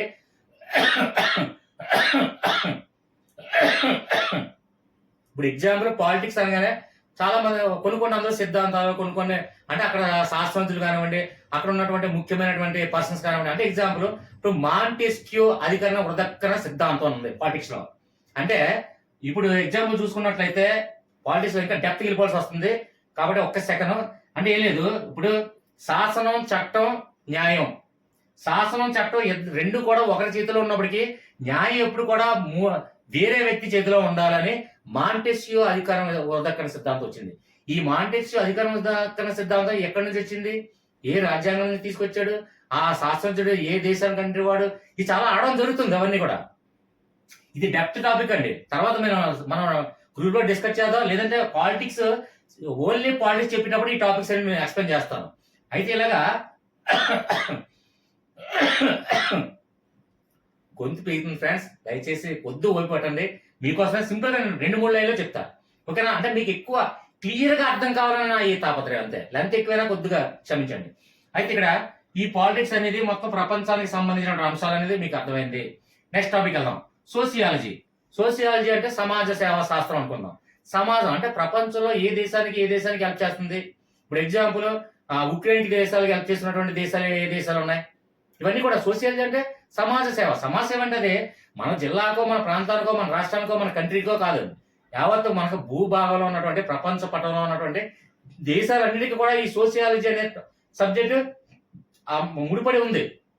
అంటే ఎగ్జాంపుల్, ఇప్పుడు చిదిగిపోయిన దేశాలకి ఆర్థిక చేయూత, ప్రపంచ బ్యాంకు చేయూత అంది. చిదిగిపోయిన దేశాలకి, ఆర్థికంగా వెనకబడిన దేశాలకి, లేదంటే ఇప్పుడు చూడండి ఏదైనా కరోనా వైరస్ కానీ సంథింగ్ వైరస్ ఏర్పడడం, సంథింగ్ ఏదైనా ఎకనామికల్ గా పూర్ అవడం.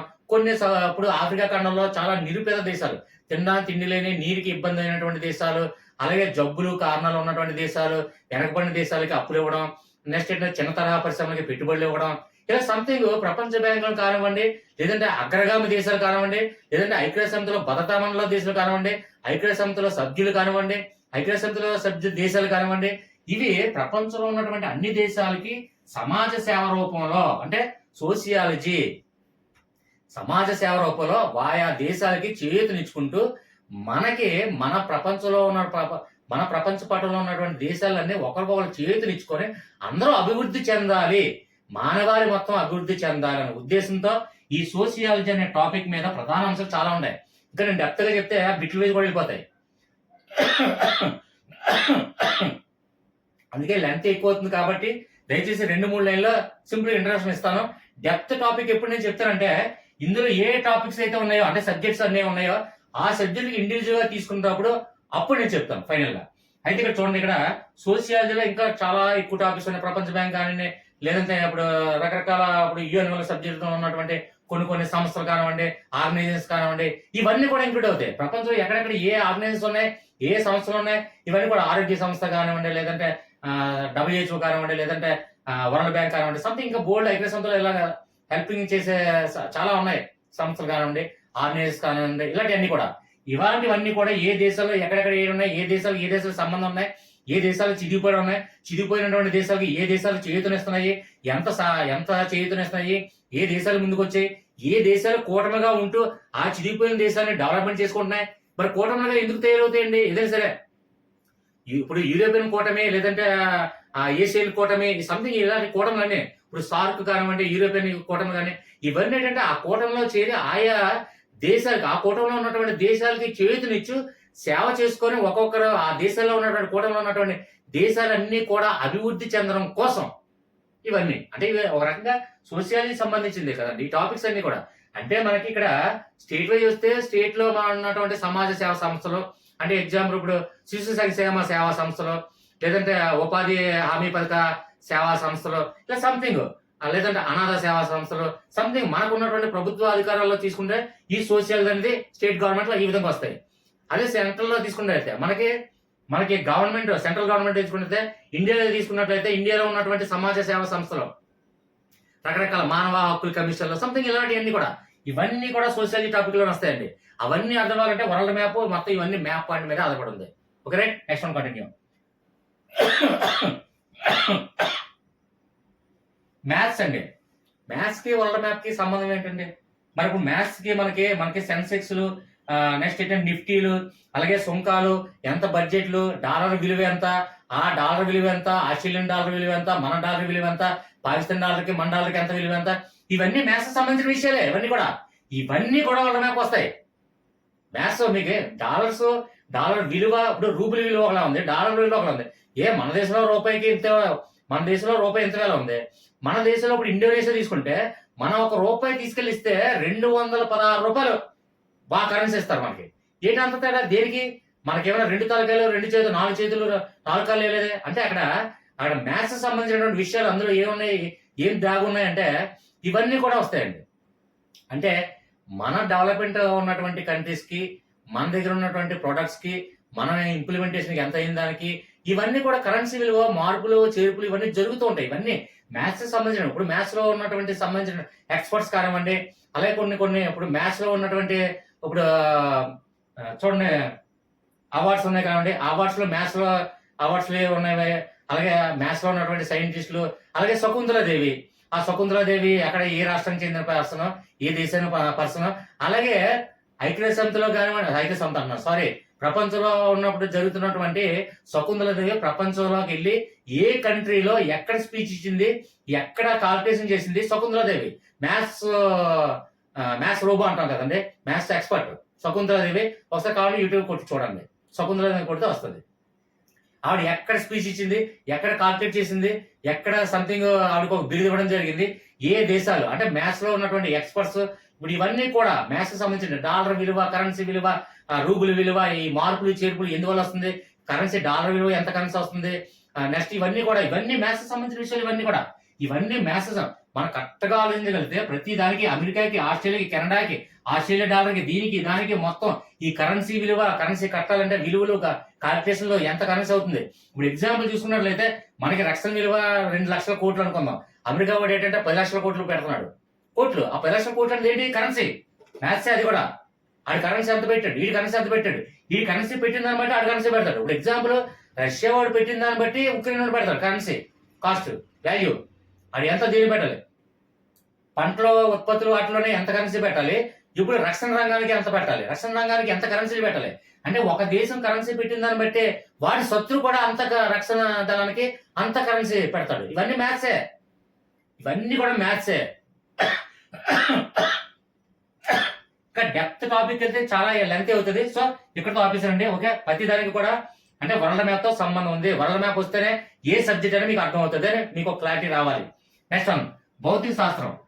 ఒక దేశానికి భౌతికంగా ఏంటి, భౌతికంగా ఏ సంబంధాలు ఉన్నాయి. ఇప్పుడు ఎగ్జాంపుల్ భౌతిక శాస్త్రంలో ఉన్నటువంటి ఎక్స్పర్ట్స్ ఏ కంట్రీస్ నుంచి వచ్చిన వాళ్ళు, అలాగే వాళ్ళకి ఏ అవార్డ్స్ వచ్చాయి. భౌతిక శాస్త్రంలో ఉన్నటువంటి అవార్డ్స్ మనం రీసెంట్ గా తీసుకున్నటువంటి పర్సన్స్ అవేంటంటే అవి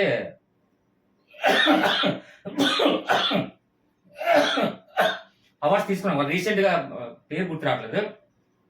భౌతిక శాస్త్రంలో ఎక్స్పర్ట్స్ ఏ దేశాలు తీసుకున్న వాళ్ళు, అలాగే భౌతిక శాస్త్రంలో ఎక్స్పర్ట్స్ లాటినా, గ్రీక్ వాళ్ళ, లేదంటే భౌతిక శాస్త్రంలో ఎక్స్పర్ట్స్ ఏంటి, ఒక దేశానికి భౌతికంగా ఎటువంటి సంబంధాలు ఉన్నాయి, ఆ భౌతిక సంబంధాలు పొందడం కోసం ఏంటంటే అగ్రిమెంట్లు ఒప్పందం చేసుకున్నాం. రీసెంట్ గా మనకి భౌతికంగా ఏర్పడినటువంటి సమస్యలు ఏమైనా ఉంటే, ఇప్పుడు ఎగ్జాంపుల్ మనం రీసెంట్ గా కుదిరినటువంటి ఇజ్రాయల్కి మనకి భౌతికంగా ఎటువంటి సమస్యలు ఉన్నాయి, ఎటువంటి ఒప్పందాలు కుదిరే, ఇవన్నీ కూడా ఒక దేశానికి యావత్ ప్రపంచానికి కూడా భౌతికంగా ప్రధానమైనటువంటి అంశాలు ఇమిడి ఉన్నాయి. కాబట్టి భౌతిక శాస్త్రం కూడా అర్థం అవ్వాలంటే ఆటోమేటిక్ గా ప్రపంచానికి భౌతిక శాస్త్రం కూడా సంబంధం ఉంది. Okay, right.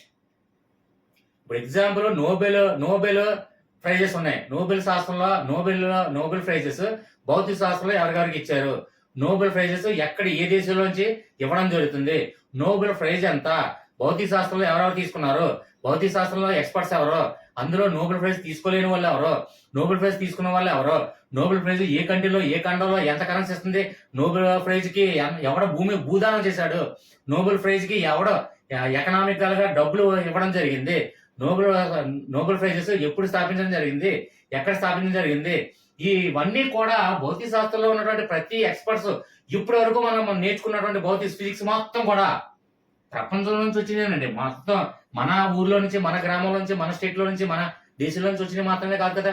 భౌతిక శాస్త్రం కానీ ఏ సబ్జెక్ట్ అయినా సరే మొత్తం వరల్డ్ సంబంధించిన విషయమే. ఓకే, నెక్స్ట్ కెమిస్ట్రీ అనగానే రసాయన సంబంధాలు. ఇప్పుడు జరుగుతున్నటువంటి రసాయన ఒప్పందాలు కానివ్వండి, అణు ఒప్పందాలు కానివ్వండి, ఇవన్నీ మనం జరుగుతున్న రసాయన శాస్త్రం అంతా. కెమిస్ట్రీలో ఎవరు ఎక్స్పర్ట్స్, కెమిస్ట్రీలో ఎక్స్పర్ట్స్ ఏ కంట్రీస్ నుంచి వచ్చాయి, అందులో ఎక్స్పర్ట్స్ ఏ దేశాల వాళ్ళు, అమెరికా దేశం వాళ్ళ, ఇంగ్లాండ్ దేశం వాళ్ళ, ఆ ఎక్స్పర్ట్ ఎవరు, కెమిస్ట్రీలో ఉన్నటువంటి రసాయన పదాలు, ఆ కెమిస్ట్రీలో ఉన్నటువంటి ఇప్పుడు పరమాణు సిద్ధాంతాలు కానివ్వండి, సంథింగ్ ఏవైనా పరమాణు సిద్ధాంతాలు, ఇప్పుడు ధార్మికత, ఇవన్నీ కూడా నెక్స్ట్ రసాయన సంబంధాలు, అందులో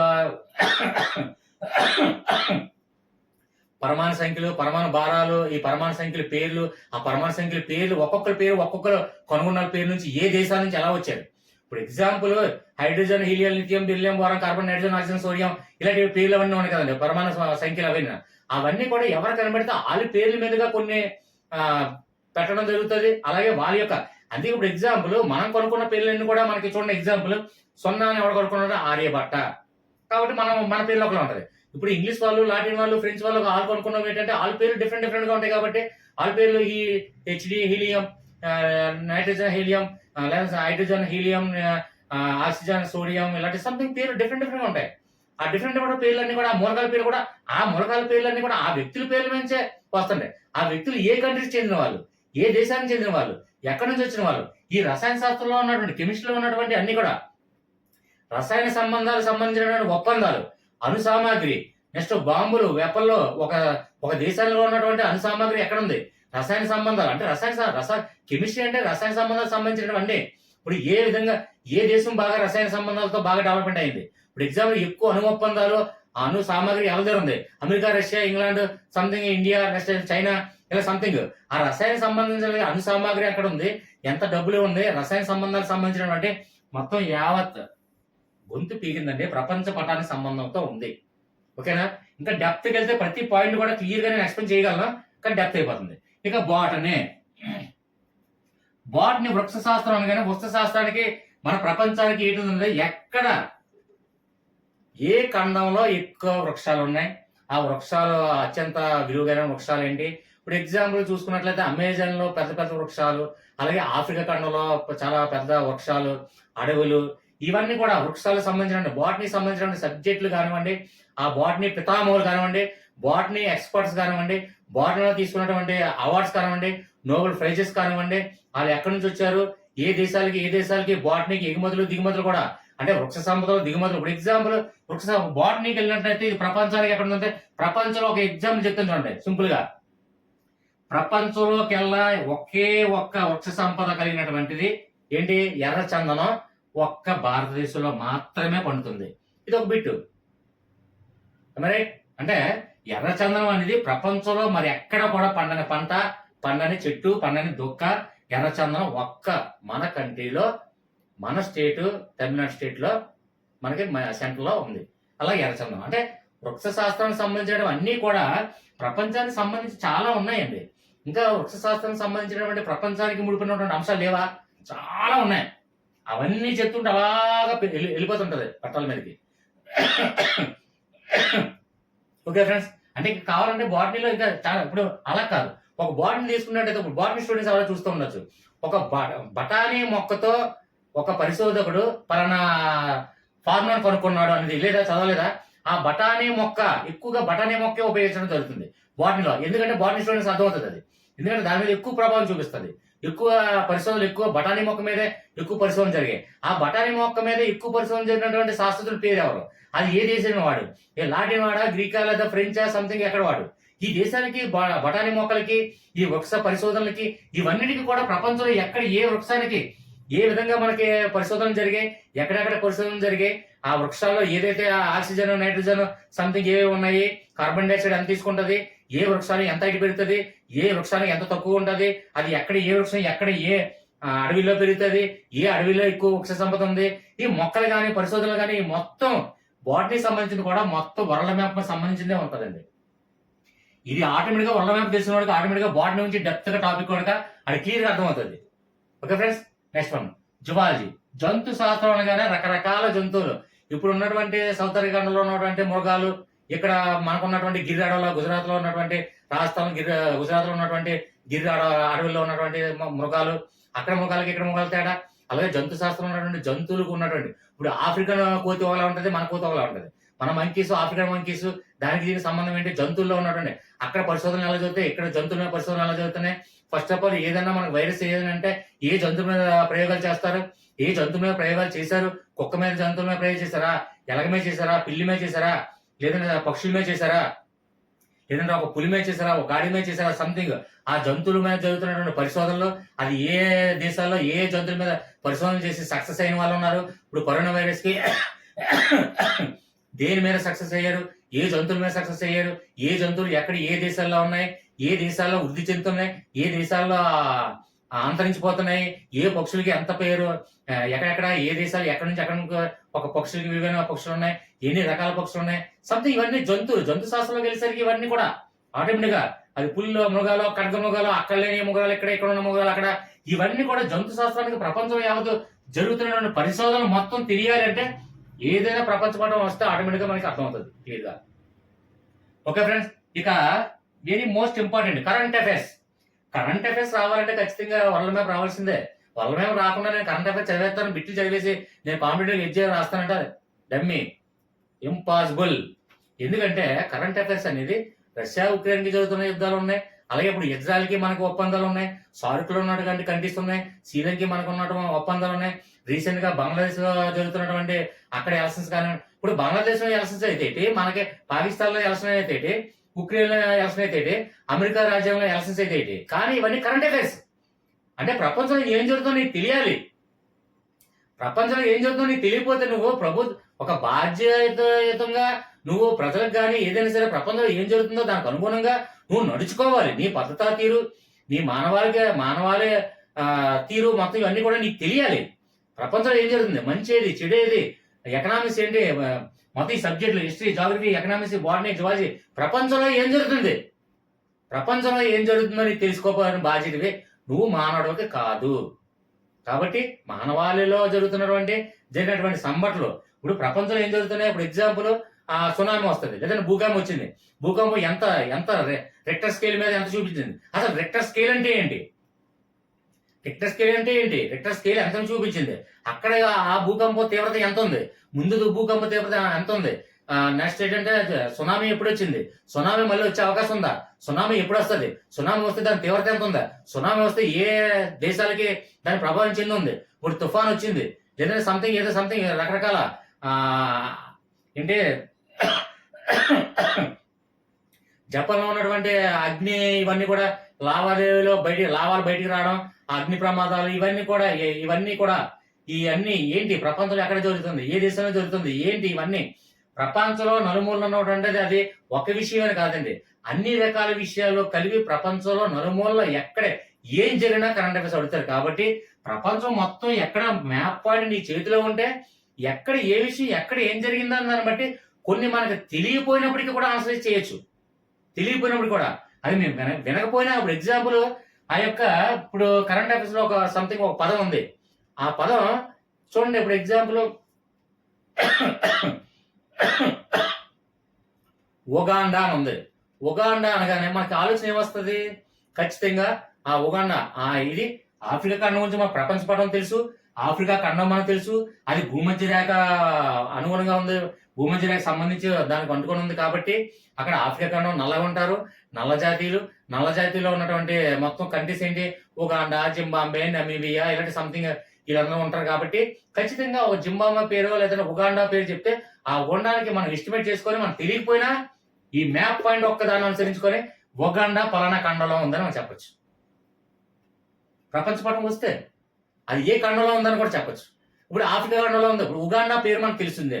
తెలియలేదు ఇంకోటి ఏదో సంథింగ్ అలాగే ఉగాండా, లిగాండా, జిగాండా, మగాండా ఇలా సంథింగ్ అలాంటి పేర్లు ఉన్నాయనుకోండి. అప్పుడు మనకి ఆ పేరు తెలియదు. కానీ అక్కడ ఏంటి మనకి మనం ఆలోచించింది ఏంటి, మనం అనలైజ్ చేసింది ఏంటి? ఇది ఆఫ్రికా ఖండంలో ఉన్నటువంటి పేర్లా ఉంది. ఆఫ్రికా ఖండం ఎక్కడ ఉందో మనకు తెలుసు. కాబట్టి ఆఫ్రికా ఖండంలో ఎక్కడ ఉన్నాయి ఆ పేర్లు, ఆ దేశాల పేర్లు మనకు తెలుసు. కాబట్టి అంటే ఇంపార్టెంట్ పేర్లు అన్ని మనకు తెలుసు. కాబట్టి అందులో ఖచ్చితంగా ఇందులో కూడా ఆ జిగాండా, లుగాండా ఏదో కొత్త పేరు ఉంది. ఈ పేరు ఆఫ్రికా ఖండంలో చెందింది అని మనం ఈజీ పెట్టగలం. ఓకే.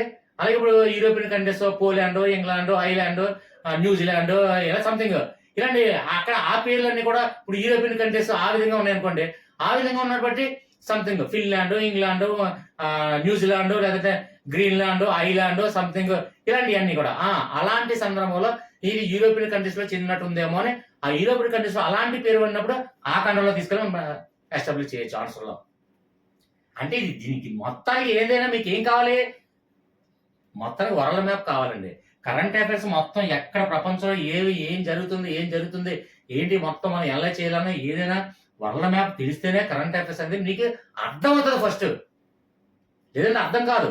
కరెంట్ అఫైర్స్ ఎక్కడో ఉజ్బెకిస్తాన్కి పక్కన ఉన్నటువంటి దేశానికి కిర్గిస్తాన్కి చిన్న ఇష్యూస్ అయింది, సరిహద్దుల గొడవ అయితే ఆ విధంగా సంథింగ్ ఏదో అయితే అంటే అసలు ఉజ్బెకిస్తాన్, కిర్గిస్తాన్ ఎక్కడుందో మీకు తెలియదు కదండి. ప్రపంచ పటం తెలిస్తేనే అక్కడ ఉన్నటువంటి కరెన్సీ కూడా అర్థమవుతుంది. ఇప్పుడు యూరోపియన్ కరెన్సీ అంటే సంథింగ్ ఒకలా ఉంటాయి. డాలర్స్, రూబుల్, యూరోపియన్ డాలర్ ఈ విధంగా ఉంటాయి. అలాగే సంథింగ్ ఖత్తర్లో ఇప్పుడు సంథింగ్ ఏంటంటే ఆ అరబ్ కంట్రీస్ అంటే దీనార్లు ఇది ఈ విధంగా అలాగా ఉంటాయి. ఆ విధంగా అంటే ఇలాంటి కువైట్ కానివ్వండి, దుబాయ్ కానివ్వండి ఇలాంటి అరబ్ కంట్రీస్ కరెన్సీ ఒకలా ఉంటాయి. ఇప్పుడు మనకి ఏషియన్ కంట్రీస్ ఎక్కువ మాక్సిమం అందులో శ్రీలంక కానివ్వండి, నేపాల్ కానివ్వండి, లేదంటే మారిషస్ కానివ్వండి, నెక్స్ట్ ఏంటంటే పాకిస్తాన్ కానివ్వండి, ఇవన్నీ రూపాయి ఈ విధంగా మనకు ఉంటాయి. అదే విధంగా ఒక కరెన్సీ గుర్తించాలన్నా, ఒక క్యాపిటల్స్ గుర్తించాలన్నా, అక్కడ ఏదైనా సమస్యలు ఏ కరెంట్ అఫైర్స్ గుర్తించాలన్నా వరల్డ్ మ్యాప్ అనుగుణంగానే ఉంటుందండి. వరల్డ్ మ్యాప్ మీద అవగాహన ఎప్పుడైతే నీకు కంప్లీట్ గా వచ్చిందో అది ఆటోమేటిక్ గా జనరల్ నాలెడ్జ్ లో 90% రీచ్ అయిపోయినట్టాడు. నేను కాన్ఫిడెంట్ చెప్తాను. ఇక ఫైనల్ ఉంది క్రీడలో. ఇప్పుడు మనకి ఒలింపిక్స్ క్రీడలు ఉన్నాయి, లేదంటే ఏషియన్ కంట్రీస్ క్రీడలు ఉన్నాయి, అలాగే ప్రపంచ ఫుట్బాల్ కప్ క్రీడలు ఉన్నాయి. ఇప్పుడు మనకి 2020 వరల్డ్ కప్ అవుతుంది. ఎక్కడ అవుతుంది? శ్రీలంకకి ఇండియాకి అవుతుంది. శ్రీలంక ఇండియాకి అవుతే మధ్యలో శ్రీలంక ఇండియాలో మనకి జరుగుతున్నాయి. అయితే తర్వాత వేరే కంట్రీలు ఏంటి అందులో ఉన్న క్రీడల్లో జరుగుతున్నటువంటి అంటే ఈ 2020 నుంచి బహిష్కరించినటువంటి బంగ్లాదేశ్, అందులో బహిష్కరించినటువంటి దేశం బంగ్లాదేశ్. అలాగే క్రీడలు ఇప్పుడు ఒలింపిక్స్ ఎక్కడ జరుగుతుంటాయి? ఆ క్రీడలో గ్రీక్ ఎక్కడ ఉంది? ఆ గ్రీక్ కంట్రీస్ ఏ ఉన్నాయి? చుట్టుపక్కల కంట్రీస్ ఏంటి ఉన్నాయి? ఆ గ్రీక్ కంట్రీస్ కి ముందు ఎవరు చేశారు? అసలు ఒలింపిక్స్ క్రీడలు ఎక్కడి నుంచి ప్రారంభించబడ్డారు? ఏ దేశం నుంచి ప్రారంభించబడ్డారు? ఏ సంవత్సరంలో ప్రారంభించబడ్డాయి? అలాగే ఫుట్బాల్లో ఎక్కడ లాస్ట్ టైం ఫుట్బాల్ ఎవరు గెలిచారు? లాస్ట్ టైం విజేత ఎవరు? నెక్స్ట్ క్రీడలు ఎక్కడ జరుగుతాయి? నెక్స్ట్ ఒలింపిక్స్ క్రీడలు ఎక్కడ జరుగుతాయి? నెక్స్ట్ ఒలింపిక్స్ క్రీడల్లో ఏ క్రీడలు యాడ్ అవుతున్నాయి? ఏ క్రీడలు రిమూవ్ అవుతున్నాయి? ఇలాంటి ఒలింపిక్స్ క్రీడలు కానీ, ఫుట్బాల్ కానివ్వండి, క్రీడలు కానివ్వండి, క్రికెట్ కానివ్వండి, 2020 వరల్డ్ కప్ కానివ్వండి, వన్డే వరల్డ్ కప్ కానివ్వండి, లాస్ట్ వరల్డ్ కప్ ఎవరు కొట్టారు, ఇలాంటి అన్ని కావాలి. క్రీడల అంశాలన్నీ కూడా కావాలి అంటే ఏకంగా మొత్తానికి మనకి వరల్డ్ మ్యాప్ లో ఎక్కడెక్కడ ఏది జరుగుతున్నాయి, ఫుట్బాల్ ఎక్కడ జరుగుతున్నాయి, చైనా క్రీడలు ఎక్కడ జరుగుతున్నాయి, జపాన్ క్రీడలు ఎక్కడ జరిగాయి, నెక్స్ట్ యూరోపియన్ క్రీడలు ఎక్కడ జరుగుతున్నాయి, ఇవన్నీ కూడా క్రీడల అంశాలు అన్ని కావాలంటే వరల్డ్ మ్యాప్ ఖచ్చితంగా తెలిస్తేనే ఈ క్రీడల టాపిక్ కూడా మనకి ఆటోమేటిక్ గా క్లియర్ గా మనకి అర్థం అవుతుంది. ఎందుకంటే ఇప్పుడు మోస్ట్ ఇంపార్టెంట్ ఏంటంటే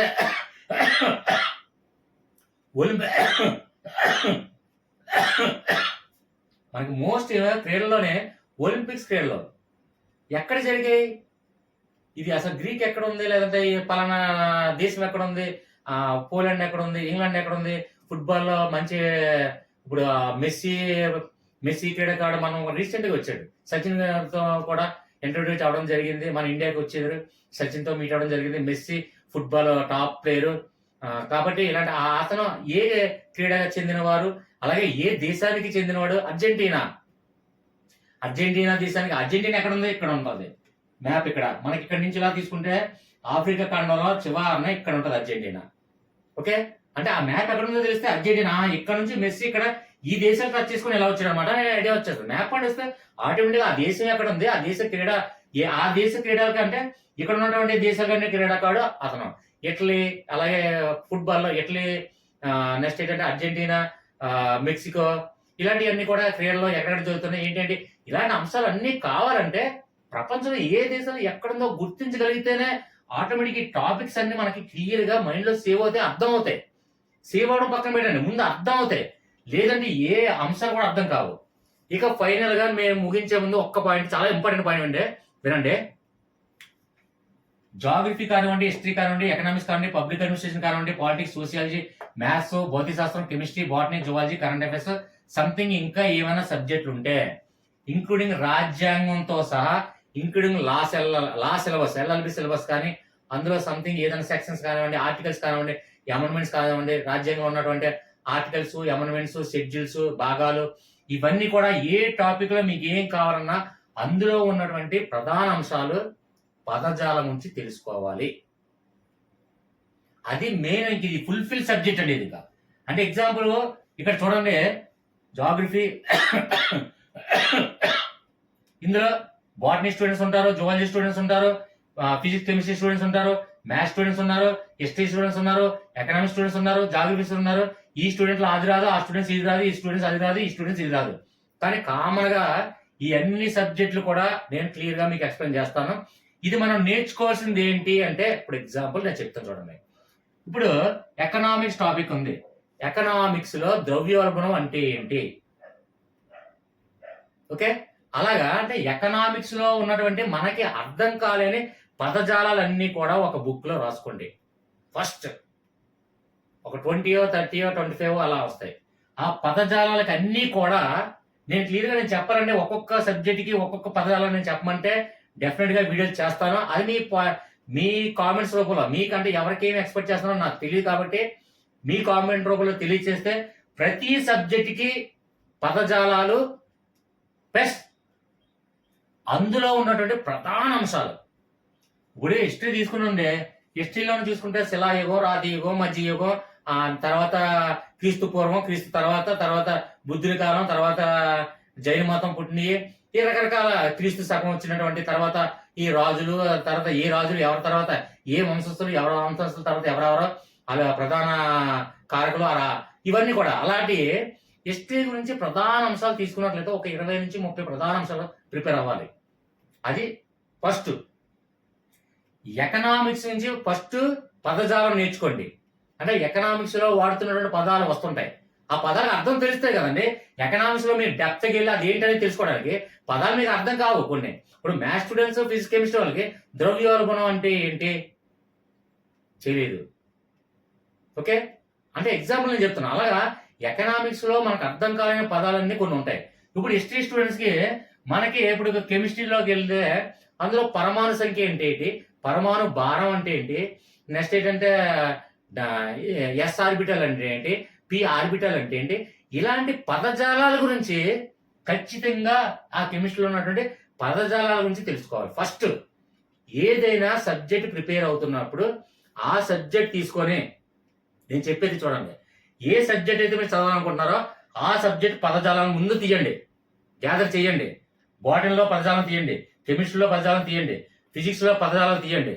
ఈ పదజాలం తీయాలంటే సింపుల్గా మీకు ఇంకో దీనికి అడ్వైజ్ కూడా నేను చెప్తాను. అది సీక్రెట్ ఏంటి వెళ్తే ఏం లేదు, 10th క్లాస్ బుక్ తీసుకొని ఫిజిక్స్ కానీ కెమిస్ట్రీ కానీ ఆ బుక్స్ తీసుకొని అందులో 1 పాయింట్ బిట్లు ఉంటాయి చూడండి, ఆ బిట్లు ఇండెక్స్ మొత్తం 1 పాయింట్ బిట్లు తీసుకొని ఆ పదజాలకు క్షుణ్ణంగా పరిశీలిస్తే చాలు.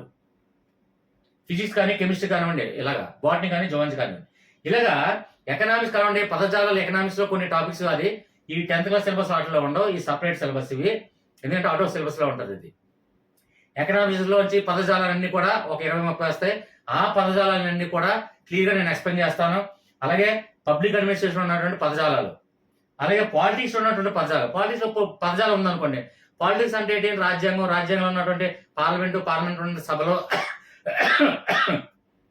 అందులో ఎగ్జాంపుల్ ఇప్పుడు మ్యాథ్స్ స్టూడెంట్ ఉన్నారు, కోరం అంటే ఏంటి తెలియదు, ఒక బీటెక్ స్టూడెంట్స్ ఉన్నారు, అది కోరం అంటే ఏంటి తెలియదు. కోరం అంటే ఏంటి, ఒక సభకి కావాల్సినటువంటి సభా సభ్యుల సంఖ్య, దాన్ని కోరం అని పిలుస్తాను. ఇప్పుడు ఎగ్జాంపుల్ 300 మెంబర్స్ ఉన్నారండి, ఎంపీలు 300 మెంబర్స్ ఉన్నారు. ఎగ్జాంపుల్ నేను చెప్తాను మామూలుగా, అంటే 545 పక్కన పెట్టండి.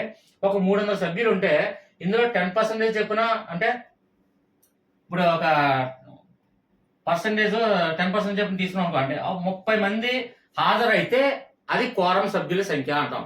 అంటే 300 మంది ఎంపీలు ఉంటే అందులో మినిమం ఆ సభా సమావేశానికి మనకి స్టార్ట్ అవ్వడానికి కావాల్సినటువంటి సభ్యుల సంఖ్యనే కోరం అంటాము. అంటే ఎగ్జాంపుల్ నేను చెప్తున్నాను. ఆ కోరం అనేది మీనింగ్ అది మ్యాథ్స్ స్టూడెంట్స్ కో ఫిజిక్స్ కో కెమిస్ట్రీ వాళ్ళకో అది తెలియదు కదా. అలాగా పాలిటిక్స్ లో రిట్లు అంటే ఏంటి, 0 అవర్ అంటే ఏంటి, కోరం అంటే ఏంటి, కోవరెంట్ అంటే ఏంటి, సెసిఆర్ అంటే ఏంటి, హెబియస్ కార్పస్ అంటే ఏంటి, ఇలా సంథింగ్ ఆ పదజాలాలు మీకు తెలియదు కాబట్టి ఆ సబ్జెక్ట్ లో ఉన్నటువంటి పదజాలాలు నేర్చుకోవాలి ఫస్ట్. నెక్స్ట్ ఆ సబ్జెక్ట్ లో పదజాల ప్రధానాంశాలన్నీ కూడా ఫస్ట్ ప్రతి సబ్జెక్ట్ లో మీరు ఏ సబ్జెక్ట్ ప్రిపేర్ అవుతున్నారో ఈ మ్యాప్ అంటే అయిపోయిన తర్వాత ఏ సబ్జెక్ట్ ప్రిపేర్ అవుతున్నారో, ఇప్పుడు ఎగ్జామ్ లో పాలిటిక్స్ తీసుకోండి, పాలిటిక్స్ లో ఉన్నటువంటి పదజాలన్నీ కూడా ఒక దగ్గర రాసుకోండి. ఒక 20 నుంచి 30 పదజాలు వస్తాయి. ఆ పదజాల మీనింగ్ తెలియకపోతే నేను ఉన్నాను, గ్రూప్ లో అడిగితే నేను గ్రూప్ లో చెప్తాను, వీడియో చేయమంటే మీరు కామెంట్స్ ఇస్తే వీడియో చేస్తాను. అలాగే ఆ పదజాలాలు నేర్చుకున్న తర్వాత ఈ పదజాలతో పాటుగా నెక్స్ట్ ఇంకో టాపిక్ ఏంటి, ఈ పాలిటిక్స్ లో ఉన్నటువంటి ప్రధానమైన అంశాలు ఒక 20 నుంచి 30 వస్తాయి. అంటే ఎగ్జాంపుల్ స్పీకర్ అంటే ఎవరు, ప్రొటెస్ట్ స్పీకర్ అంటే ఎవరు, డిప్యూటీ స్పీకర్ అంటే ఎవరు, చైర్మన్ అంటే ఎవరు, ఉపరాష్ట్రపతి అంటే ఎవరు, రాష్ట్రపతి అంటే ఎవరు, కంట్రోలర్ అండ్ ఆడిటర్ జనరల్ అంటే ఎవరు, నెక్స్ట్ ఏంటంటే లోక్ అదాలత్ అంటే ఎవరు, నెక్స్ట్ అటార్నీ జనరల్ అంటే ఎవరు, అటార్నీ జనరల్ ఎవరు నియమిస్తారు, ఇలా సంథింగ్ వారి యొక్క అంశాలు, గవర్నర్ ఉన్న అధికారాలు, రాష్ట్రపతికి ఉన్న అధికారాలు, ఇలాంటి ప్రధానమైన అంశాలు పాలిటిక్స్ లో తీసుకుంటే ప్రధానమైన అంశాలు ఒక 20 నుంచి 30 అంశాలు ఉంటాయి. అలాగే పాలిటిక్స్ లో నుంచి ఉన్నటువంటి పదజాలం అంటే ఆ పదజాలం నీకు అర్థం కావు కాబట్టి, ఎందుకంటే మ్యాథ్స్ వాడికి పాలిటీ రాదు, పాలిటిక్ వాడికి మ్యాథ్స్ రాదు, మ్యాథ్స్ వచ్చిన వాడికి టెక్నికల్ రాదు, టెక్నికల్ వచ్చిన వాడికి ఇవేమి రావు, ఎవరి సబ్జెక్ట్ వాడిది. కాబట్టి పదజాలాలు తెలియదు కాబట్టి ఫస్ట్ ఏ సబ్జెక్ట్ మీరు నోట్స్ రాసుకుందాం అనుకున్నారో పాలిటిక్స్ అని పెట్టండి, పదజాలాలు 20 నుంచి 30 వరకు వస్తాయి, అవి రాయండి, ఆ పదాలన్నీ రాసుకోండి. తర్వాత మళ్ళీ గీత పెట్టండి, తర్వాత మళ్ళీ ఇక్కడ ప్రధానమైన అంశాలు 20 నుంచి 30 వస్తాయి, ఆ ప్రధాన అంశాలన్నీ రాసుకోండి. అవి పైన డెప్త్ గా కాకుండా పైన ప్రిపేర్ అవ్వండి. ఇది కాంపిటేటివ్ ఎగ్జామ్స్ సరిపోద్ది. డెప్త్ టాపిక్ ఎప్పుడు ప్రిపేర్ అవ్వాలి, అది స్టేట్ గవర్నమెంట్ ఎగ్జామా, సెంట్రల్ గవర్నమెంట్ ఎగ్జామా, నెక్స్ట్ ఏంటంటే 10th క్లాస్ బేసిక్, లేదంటే ఇంటర్మీడియట్ బేసిక్, లేదంటే డిగ్రీ బేసిక్, ఏ విధంగా పోస్ట్ గ్రాడ్యుయేషన్ బేసిక్, ఆ విధంగా బట్టి ఆ డెప్త్నెస్ అనేది ఆ సబ్జెక్ట్. ఇప్పుడు ఎగ్జామ్ లో పోస్ట్ గ్రాడ్యుయేషన్ క్వాలిఫికేషన్ అనేది దేనికి లేదు, ఒక్క ప్రొఫెసర్స్ కి మాత్రం ఉంటుంది. అంటే ఇప్పుడు ఎగ్జాంపుల్ ఎంఏ పాలిటిక్స్ చేశాను నేను, ఎంఏ పాలిటిక్స్ లో నేను ఇప్పుడు లెక్చరర్ గా వెళ్ళాలనుకుంటే ఎంఏ పాలిటిక్స్ నుంచి అప్పుడు ఈ ప్రధానాంశాలతో పాటు డెప్త్ టాపిక్ కూడా నేను ప్రిపేర్ అవ్వాల్సి ఉంటుంది. అప్పుడు ఆ విధంగా డెప్త్ టాపిక్ మా కామన్ గా కాంపిటేటివ్ ప్రిపేర్ అవుతున్న వాళ్ళకి మాత్రం డెప్త్ టాపిక్ ప్రిపేర్ అవ్వకుండా జస్ట్ ఫస్ట్ పదజాలం, ఏదైనా సబ్జెక్టు పాలిటిక్స్ హిస్టరీ ఎకనామిక్స్ లేదా ఏదో ఇష్టం సబ్జెక్ట్ పెట్టుకోండి, అందులో ఉన్నటువంటి పదజాలం మీకు అర్థం కావాలి. ఎందుకంటే నేను టాపిక్స్ నేను డిస్కస్ చేస్తున్నప్పుడు మీకు ఈ పదాలు అర్థం కాకపోతే ఆటోమేటిక్గా భయం ఏర్పడుతుంది. ఈ ప్రధాన అంశాలు మీకు ఎందుకు ఇంకప్పుడు ప్రధాన అంశాలు అర్థం కావాలంటే పదాలు అర్థం కావాలి, పదాలు అర్థమైతేనే ఈ ప్రధాన అంశాలు అర్థమవుతాయి. ఈ పదాలు అర్థం అవ్వాలన్నా, ప్రధాన అంశాలు కావాలన్నా ఇండియా మ్యాప్ రావాల్సిందే, వరల్డ్ మ్యాప్ రావాల్సిందే. అంటే India map, state map, world map వస్తే తర్వాత ఈ టాపిక్స్ అన్ని ప్రిపేర్ అయిన తర్వాత జస్ట్ పవర్ కట్ అండి. ఈ టాపిక్స్ అన్ని ప్రిపేర్ అయిన తర్వాత ఖచ్చితంగా మీకు 100% కాన్ఫిడెంట్ వస్తుంది. తర్వాత మంచి వీడియోతో మళ్ళీ మీ ముందుకు వచ్చే ముందు దయచేసి వీడియో నచ్చినట్లయితే లైక్ చేయండి, అలాగే సబ్స్క్రైబ్ చేయండి. దయచేసి పాజిటివ్ కామెంట్స్ ఇస్తారని ఆశిస్తున్నాను. పవర్ కట్ అయింది, సో లాస్ట్ లో నా వాయిస్ ఒకటే వినిపిస్తుంది, దయచేసి అర్థం చేసుకోండి. ఓకేనా friends? Bye, thank you, bye.